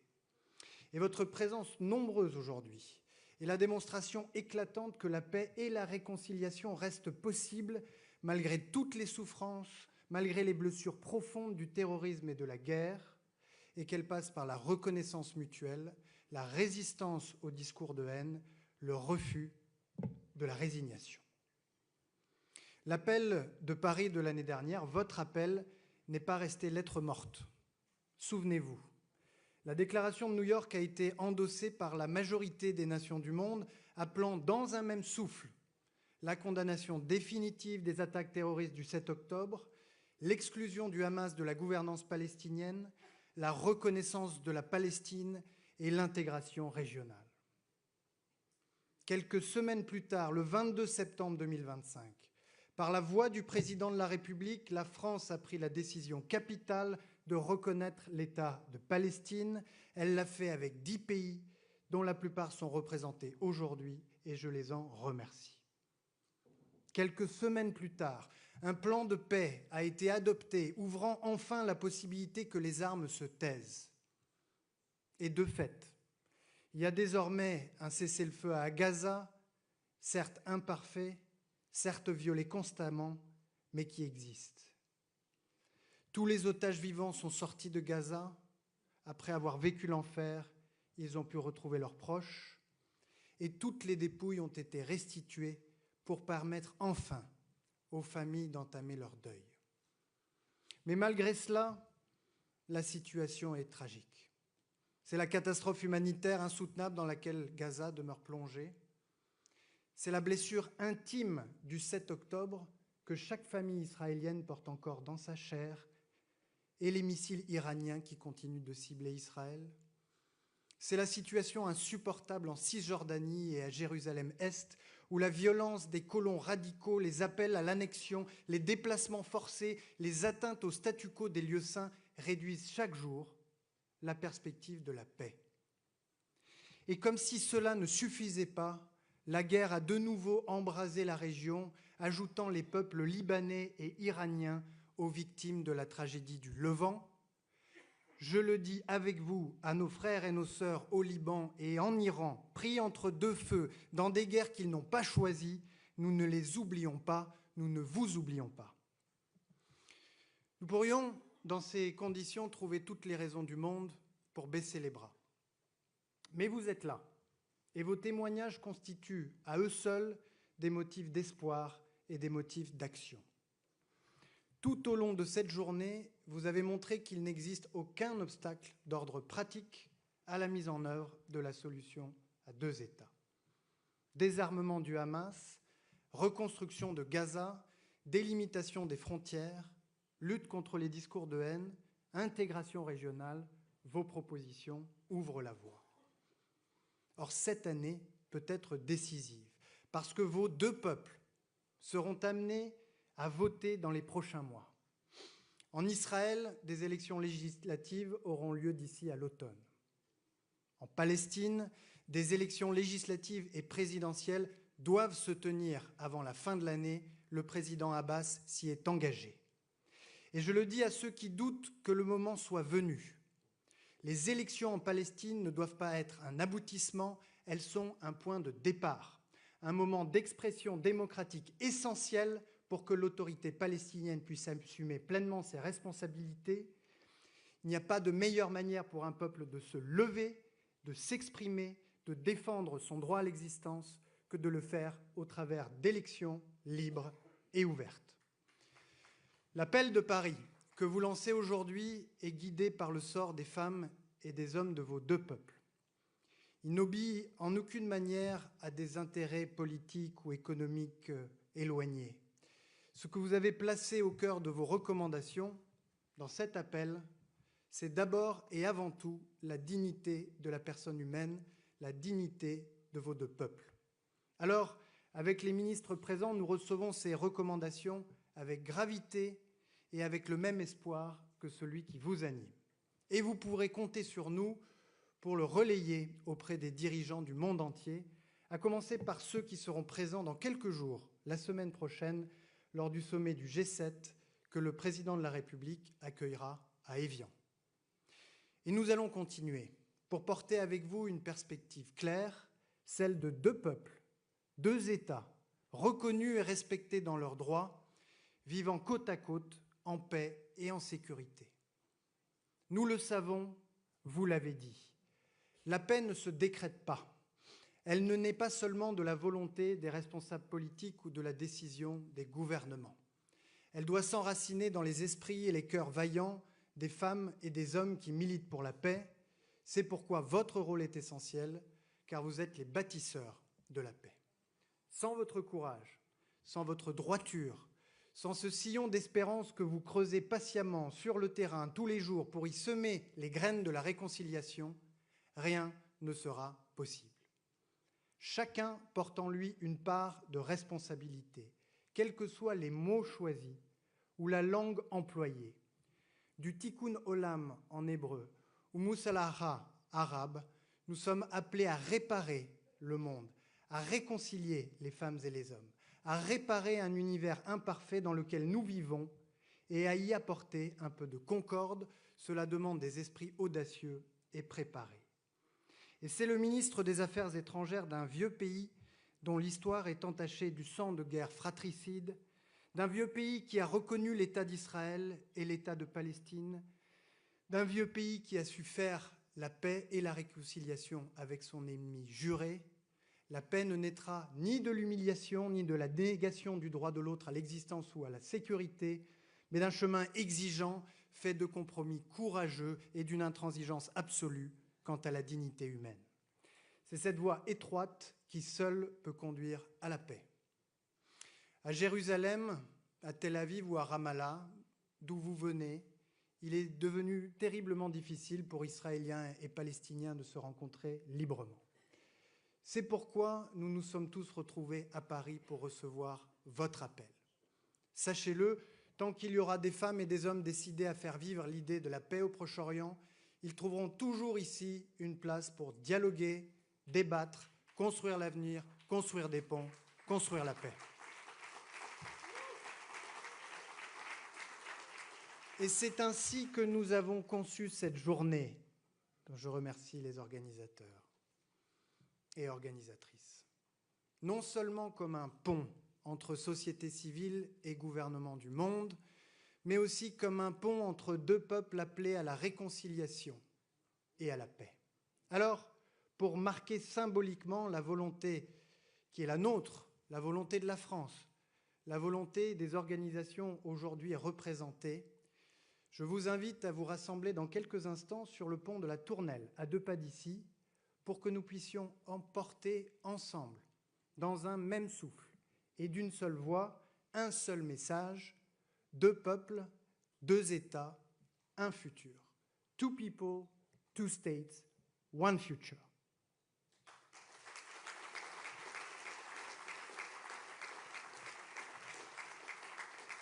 Pendant que vous vous préparez à sortir de cet amphithéâtre pour gagner le pont de la Tournelle, j'invite les ministres qui sont encore présents à me rejoindre sur scène, les représentants des 3 organisations de la société civile qui sont à l'origine de cet événement, ainsi que les 10 co-chairs des groupes de travail qui ont travaillé toute la matinée pour affiner l'appel de Paris, pour que nous puissions prendre la photo de groupe et que nous puissions marquer par cette photo la transmission de l'appel de Paris. Merci à toutes et tous.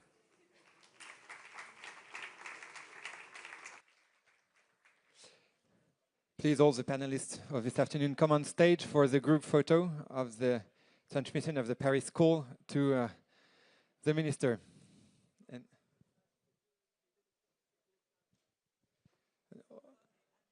And of course, Anton and Amira, who just read the Paris call, please come on stage.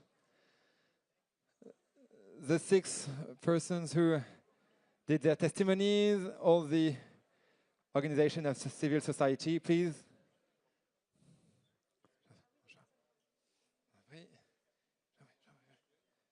Anne-Claire, tu as le droit de... Please, hop. Rapprochez-vous peut-être un peu. Please move a bit more in the center. Judith, c'est bon? Judith, c'est bon?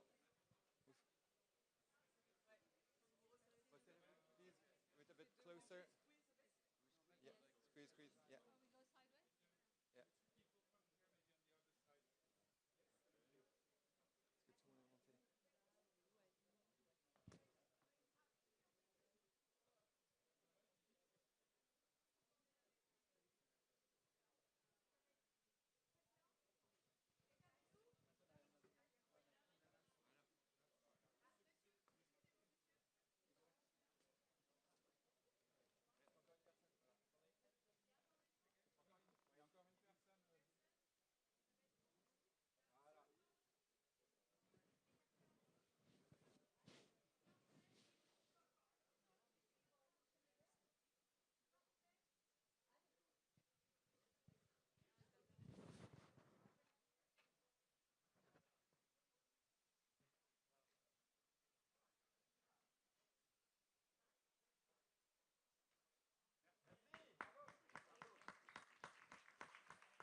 Attends, j'arrive, attends. Attendez les garçons, attendez.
Super, on commence par le fond, tu les fais traverser d'abord, voilà, et après on terminera par là, parce qu'ils arrivent tous du même côté, ok?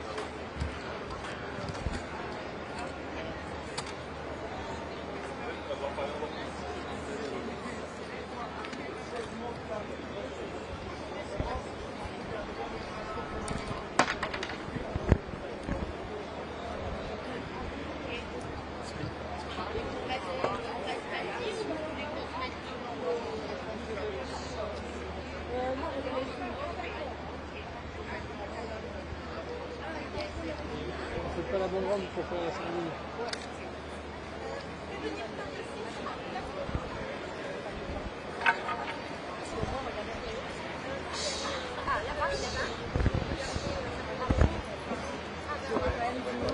Les 400 qui viennent là. En gros, là, vous aurez le truc, enfin, vous aurez plus proche les 400 participants, mais le gros visuel, c'est vrai que après, on peut aller faire des images. Non, mais bon, on va le faire un truc. C'est juste un temps là-bas. Ouais. De toute façon, Bertrand tout est pas vu ici, c'est pas vu ici. Bertrand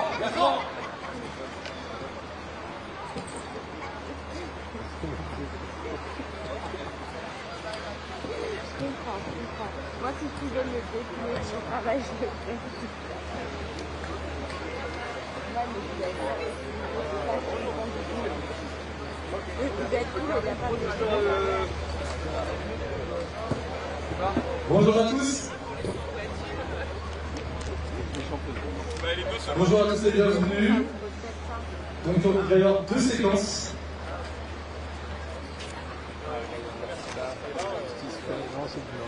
On va attendre tout le monde. Il y aura deux séquences ce soir. Une séquence qui va aller plus vers le fond avec la vache et une seconde avec l'exercice qu'on entourera. Arrêtez de se plaindre. Vous pouvez avancer encore. Franchement, ils ont parlé du truc, j'étais en mode du coup, toute la séquence, ce sera en contre-jeu. Et j'ai l'impression que ça devait pas... Ça, oui, ça tilte pas, mais en fait, si, c'est en contre-jour. C'était juste pour avoir ma chambre, mais S'il vous plaît, suivez-moi. Mettez-vous derrière ces invités-là, s'il vous plaît. Merci.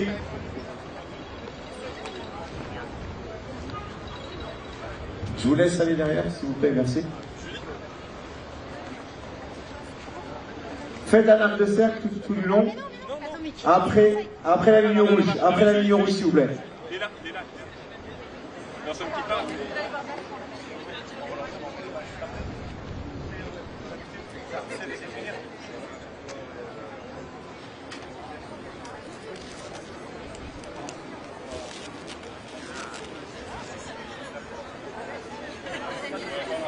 Hi, hello.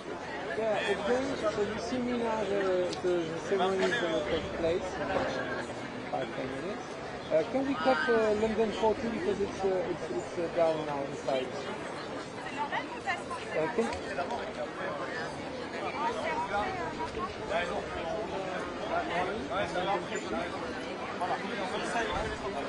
Okay. Okay, so I'm quickly. Yeah, please stop it now and switch on me. Because, Messieurs, dames, je vous invite à épouser l'arrondi tout du long. Merci. you very much. Bye. Bye.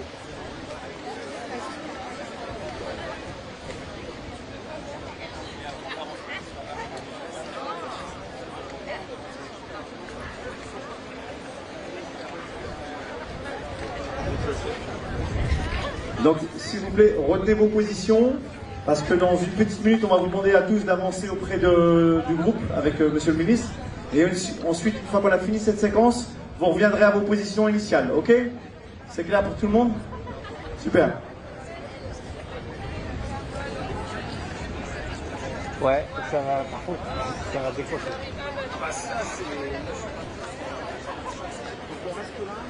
Ah non, mais vous pouvez vous débloquer, nous on est parti ici. Enfin, je pense que ça peut faire des prix, alors.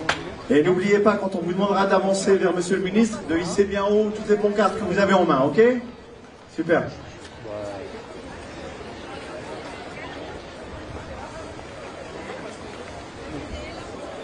C'est quoi les... On pousse un peu...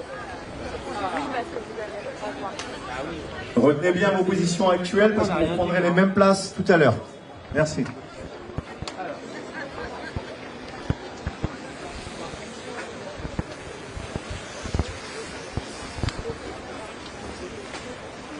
Pardon.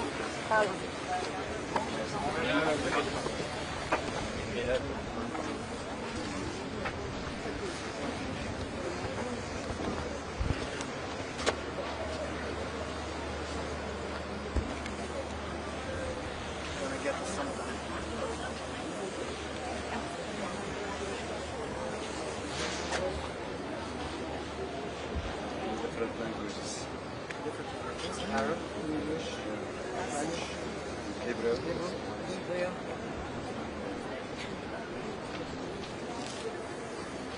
Tout le monde va bien?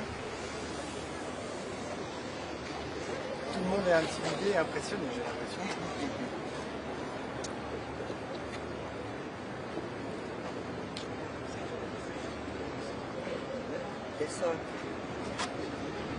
El sol por lo menos se metió.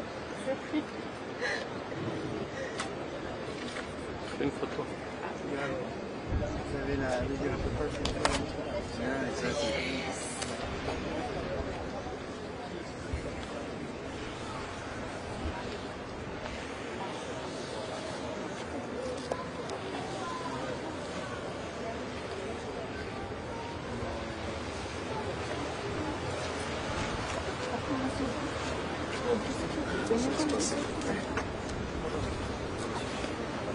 C'est bien passé.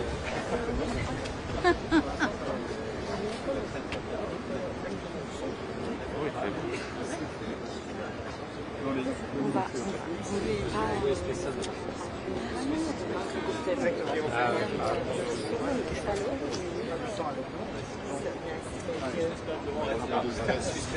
Donc en fait, le principe, c'est... Je sais. On attend un peu que les gens... L'auteur de ça. Ah, mais on attend un peu que les gens... Dès que vous êtes prêts, on fait avancer du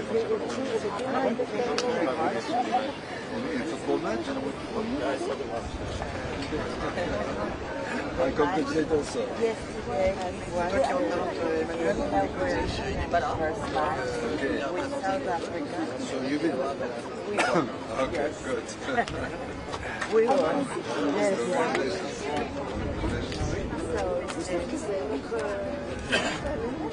Mohamed?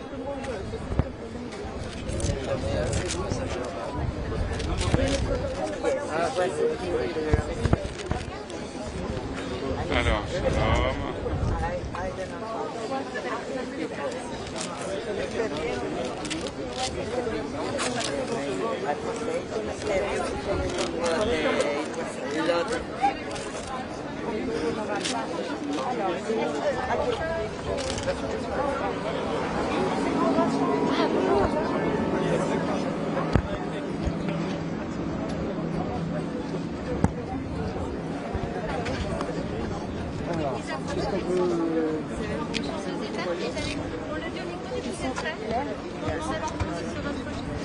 Bien haut les pancartes, s'il vous plaît. On a un message puissant à faire passer. Merci beaucoup. Le smile, vous allez passer à la télé. Tout le monde est filmé. Le smile.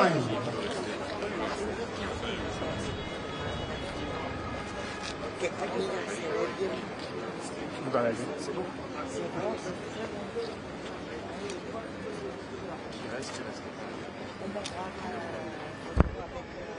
Ils vont venir et on va se Ah, retrouver là. ah, ok. Che vanno a venire. Oui, et il y en a un certain nombre qui sont partis.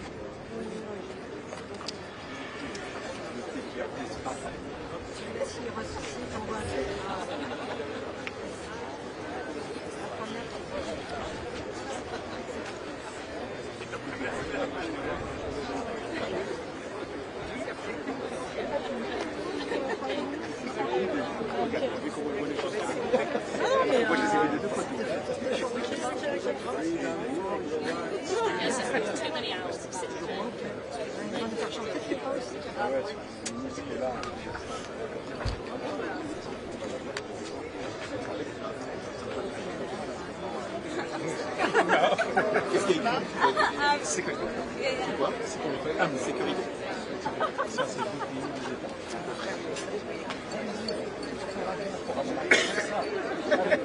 Ah oui, c'est mieux, c'est plus ferme. Excusez-moi, vous pouvez pas les lever un peu plus haut? Allez-y avec toute votre force, voilà. Il faut que ça vibre. Allez-y. Non, excuse-moi. Sabrina.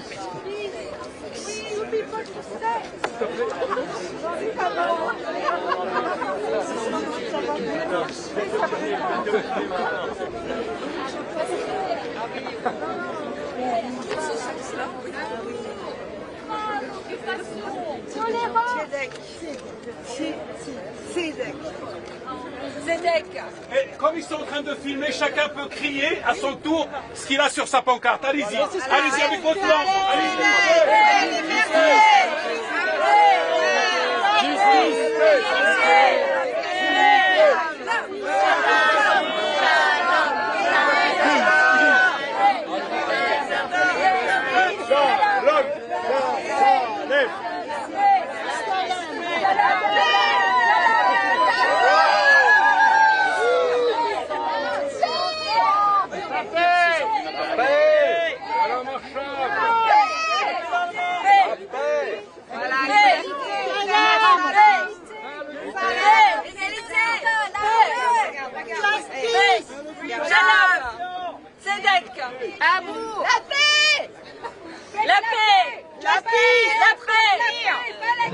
La paix.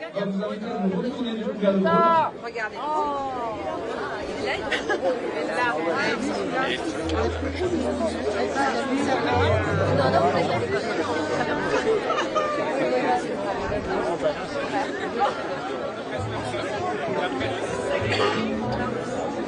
Merci.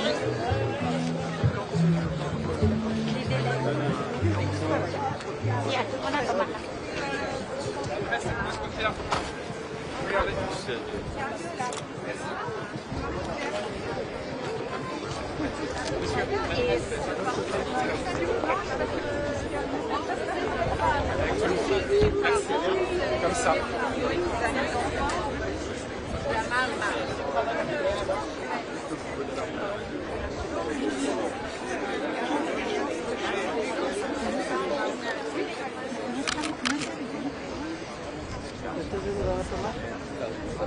Para que tomen ellos ahí.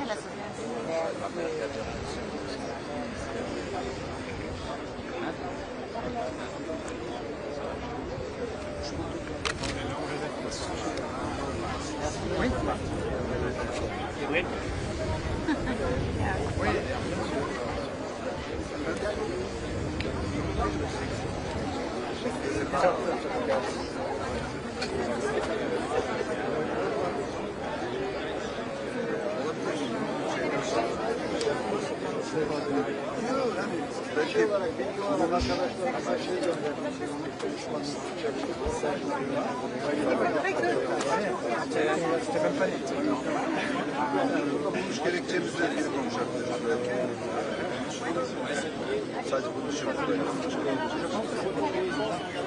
Mesdames et messieurs, je vais vous demander de tous vous retourner vers le drone et vers la bâche.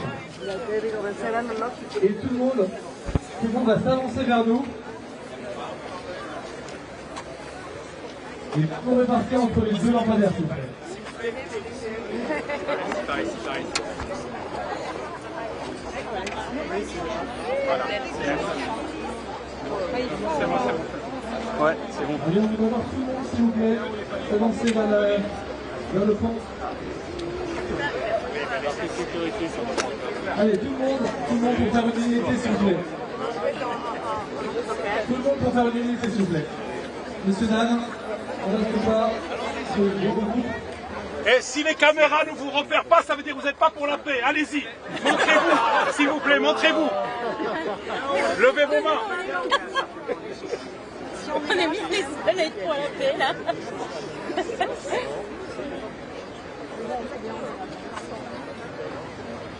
Merci Dominique Secours pour tout ce que vous faites. Merci. Merci beaucoup. Je vous ai vu.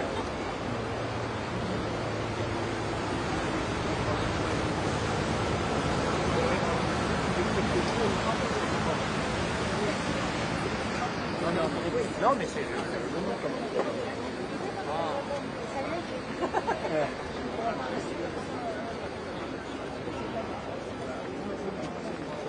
Il y a des drones partout maintenant. Hein. Dominique. Oui.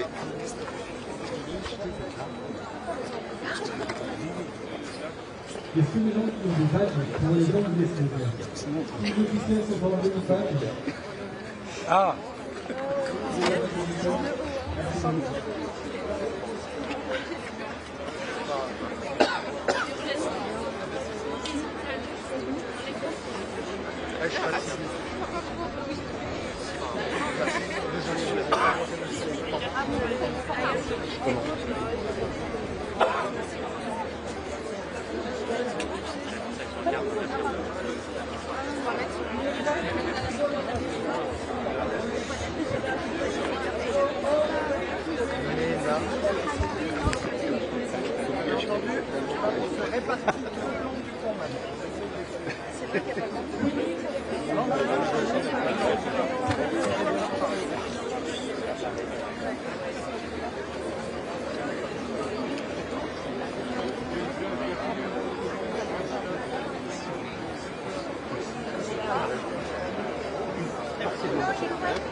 Non, non, pardon.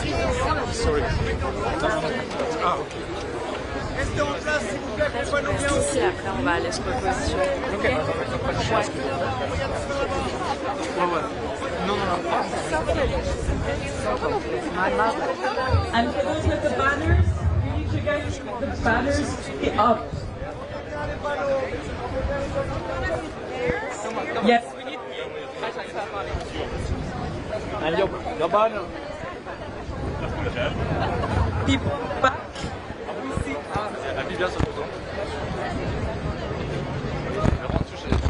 People on the back, we see you. We need you to go on the pavement here. Oh wait, is this the pavement? The pavement here, not the roads, the pavement. Please. I'm not familiar. This is the side. S'il vous plaît, s'il vous plaît. Est-ce qu'on peut prendre plus de place sur les extrémités du pont? Comment? Si, monsieur, si ça vous intéresse, on peut essayer de vous faire prendre des images un peu plus proches. Si ça vous intéresse. Non, vous êtes bien ici? Là, il y a le spectacle, c'est ça, non? Oui, oui, c'est ça. Il y aura le spectacle. Bah, le spectacle, c'est vrai qu'il faudrait qu'on le fasse devant, mais voilà, c'est bon, on a les pancartes. Ok. De toute façon, on pourrait mettre devant ton spectacle. Je sais pas. Je vais attendre que ça se mette en place, je voudrais. Ah, ça marche. Okay, I want to see all the banners on top, please. All the banners on top, please.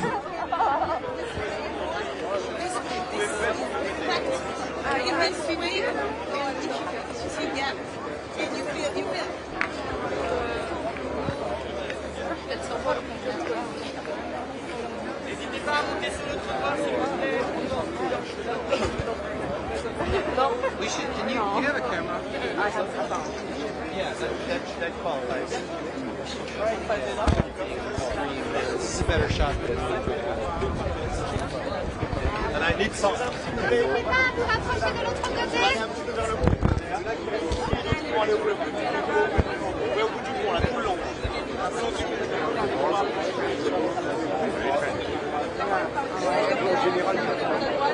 Il y a du monde. Allons-y, s'il vous plaît, long du parapet. Voilà, il n'y a pas le chien. Allons-y, s'il vous plaît. Le long du parapet là-bas.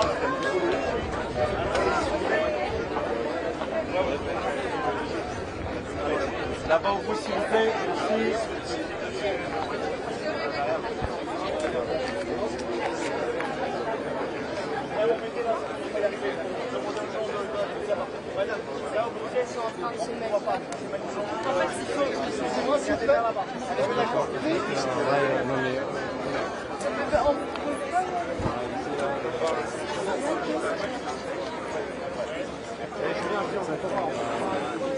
Pour le sens.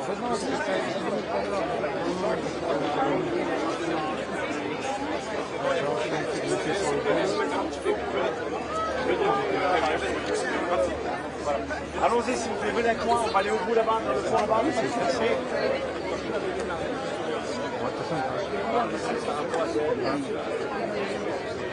The banners on top, please.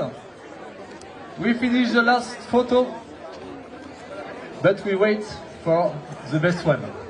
So we need you. Let the banners on top and see the drone just in front of you. And smile.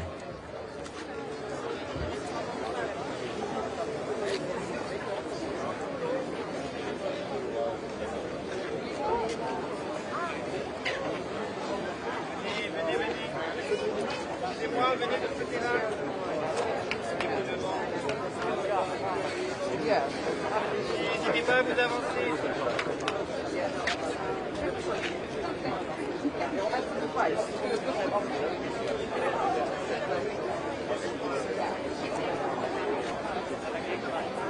Vidal.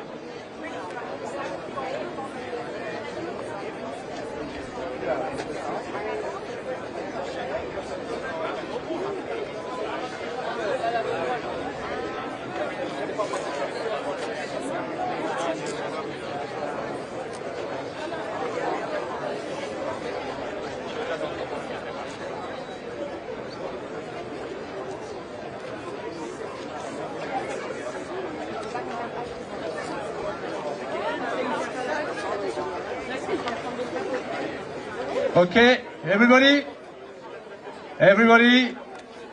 we take the second position for the music concert, please.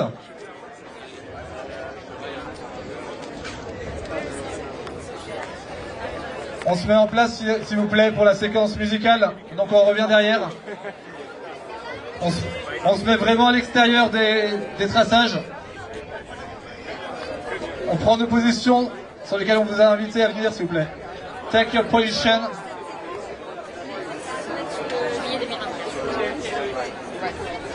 Ah bah non, bah moi c'était 2020. Tu vas bien? Je crois que pour la séquence, justement, la consigne, je crois que c'est de se mettre sur le praticable plutôt.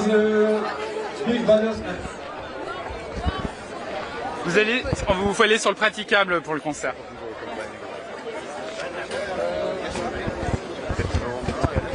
C'est quoi? Simplement musical aussi.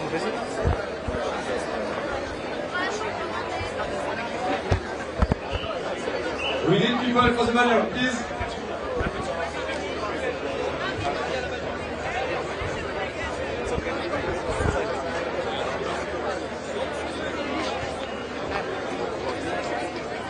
S'il vous plaît, messieurs, dames. Please go behind the banners. Behind the banner.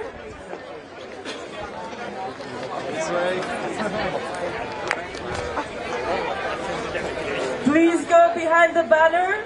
Thank you.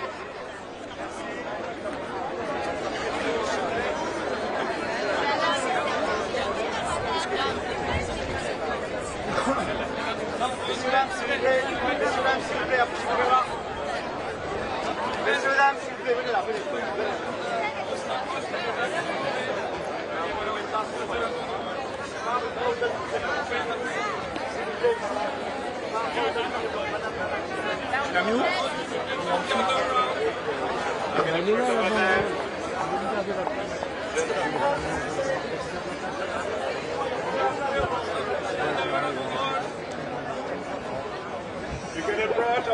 Il y a un mec qui va passer ça, mais je pense à lever. Please, everybody. Après le trait blanc, merci. Non, non, il y a de la réal, il y a de la réal, c'est comme ça. Allez, c'est praticable. Non, non, il y a de la naturelle. D'accord.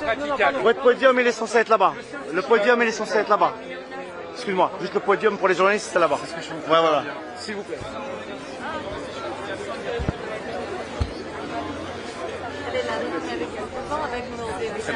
Personne au milieu, s'il vous plaît. Merci.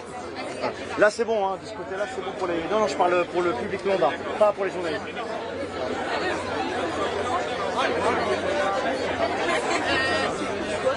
Perso, je suis avec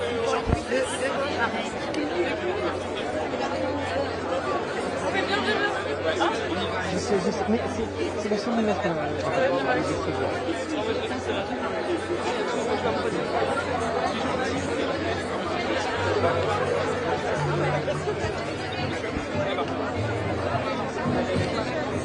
Alice.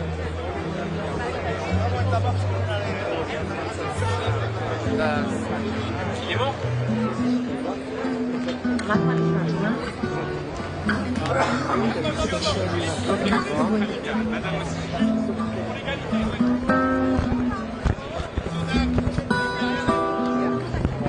S'il vous plaît, on reste derrière les traits rouges. Les photographes, s'il vous plaît, est-ce que vous pouvez reculer, s'il vous plaît? Derrière les traits rouges, merci beaucoup.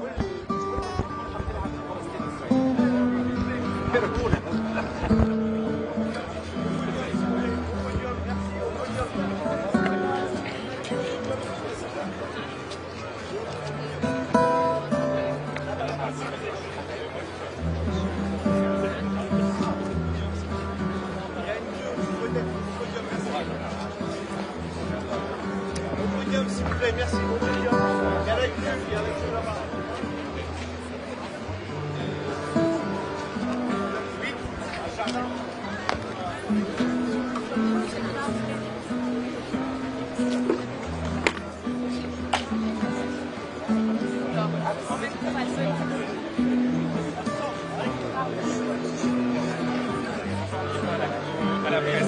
S'il vous plaît, merci.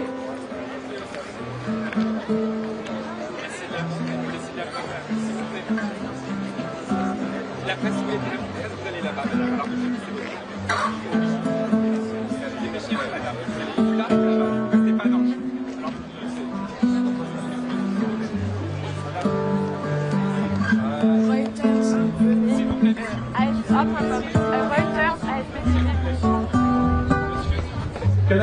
Someone here, please. People. Allez, venez, vous en rêvez. We need someone. We need someone.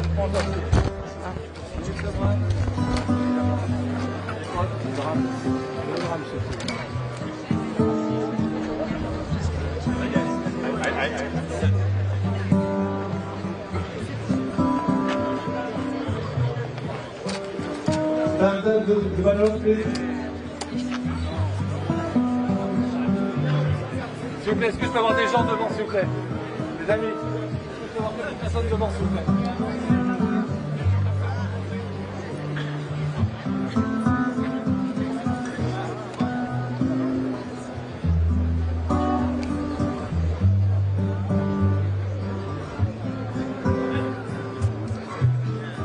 Vous me dites un peu.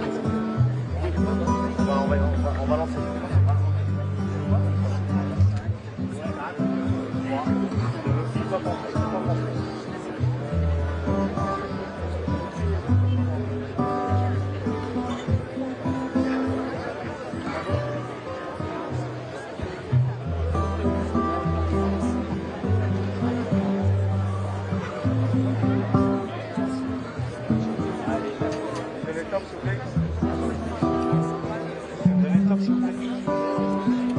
Hop, c'est bon pour moi. 5, 4, Suzanne. 3, 2, 1. C'est parti.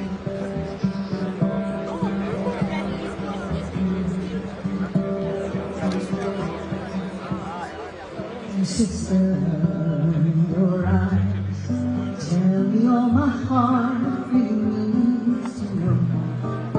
Oh, sister, so dear, you and I are here, raising up a voice that is clear. And when I cry for both of us. My pain has no name, and when I cry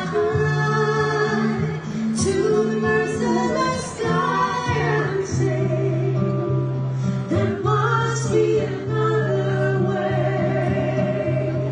There must be another way. I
The next song, putting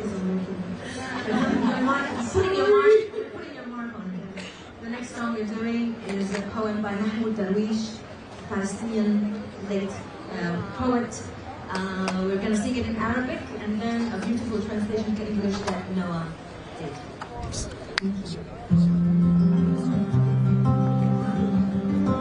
And we'll all sing together, so get ready.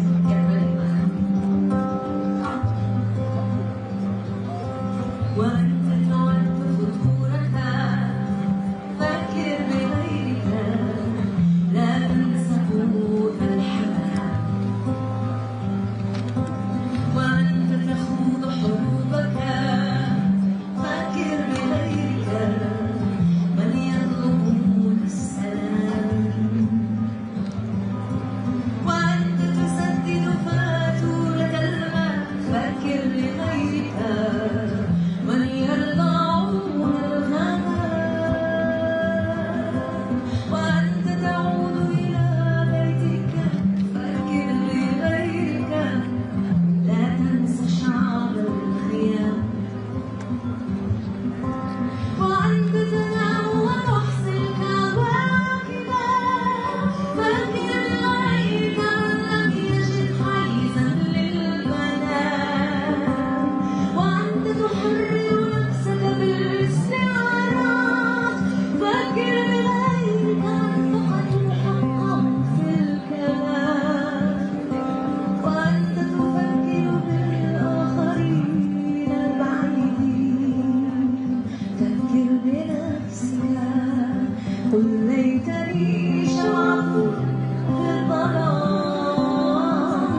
evening meal, think of how the others feel.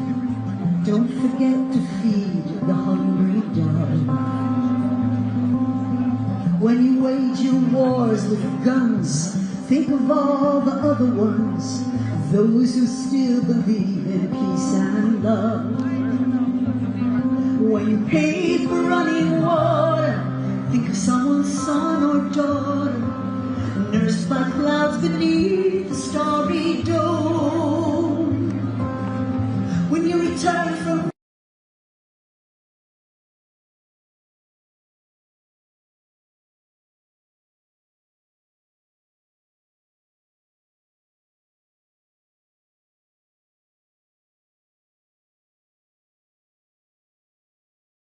have the whole place to sleep, as you let your words run free and rhyme on tongue in cheek. Remember those who've lost their very right to speak, and as you think of others far away, think of yourself and say, if only I could be a candle in the dark, I wish I were a candle in the dark.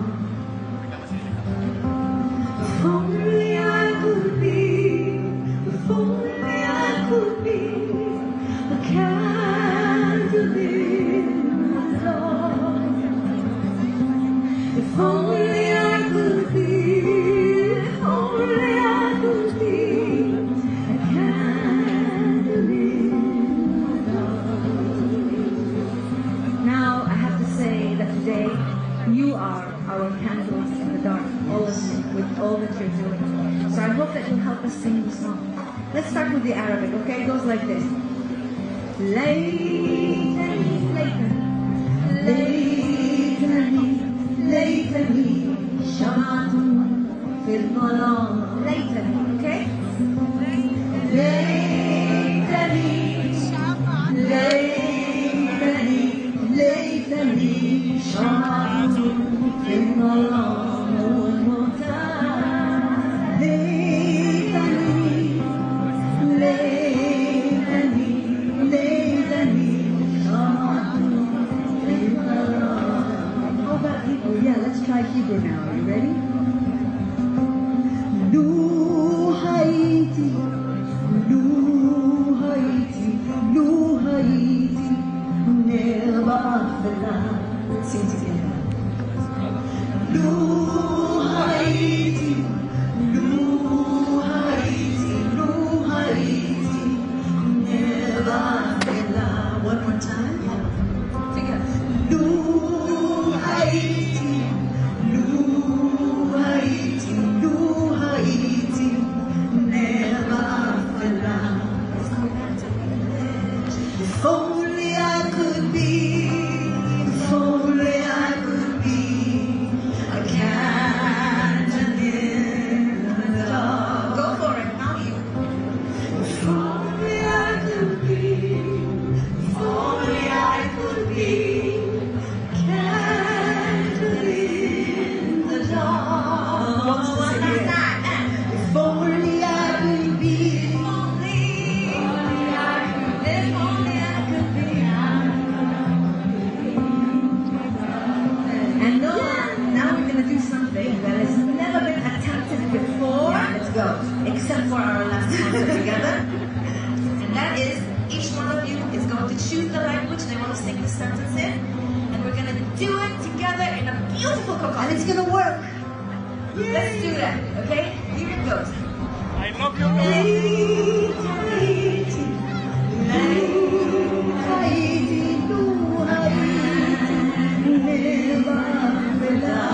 One more time for me. If only I could be, if only I could be a candle in the dark. And one big one for me. Lately, blue Haiti, a candle in the dark, a candle in the dark.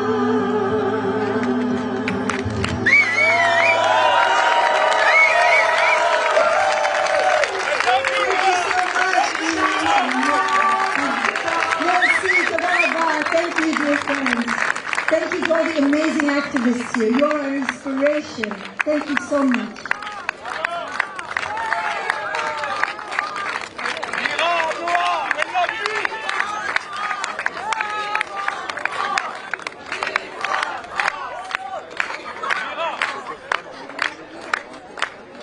I don't know if we can. Are we allowed? The French government tell us what to do. Foreign ministry, we're all okay.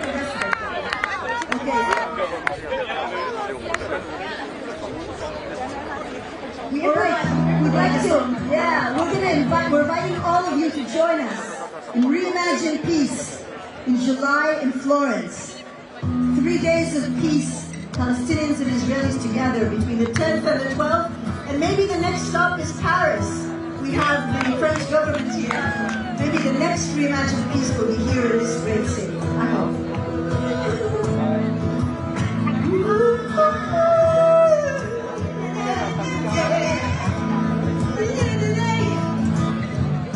דמיינו לה בלי מחר,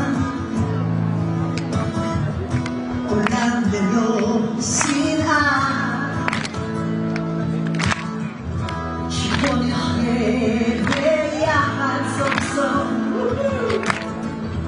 עולם של אהבה חלמה, נבנה עתיד לשנינו באותו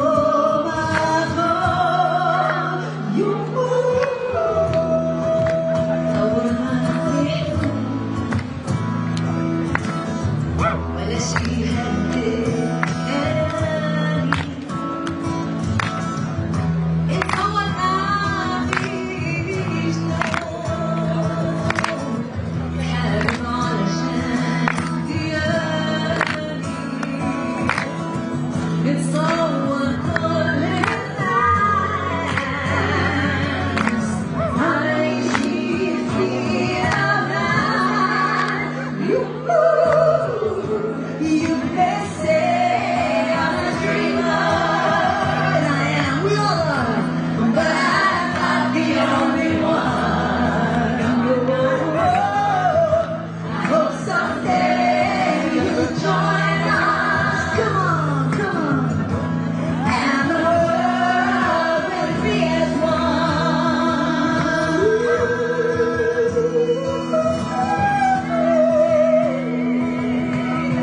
catch you. Il y a des navettes qui vous attendent en face de moi pour aller au cocktail au ministère de l'Europe et des Affaires étrangères. Rendez-vous devant l'imam. We invite you to go in front of the Institut du Monde Arabe. There are shuttle buses to go to the cocktail hosted at the French Ministry for Foreign Affairs. Thank you.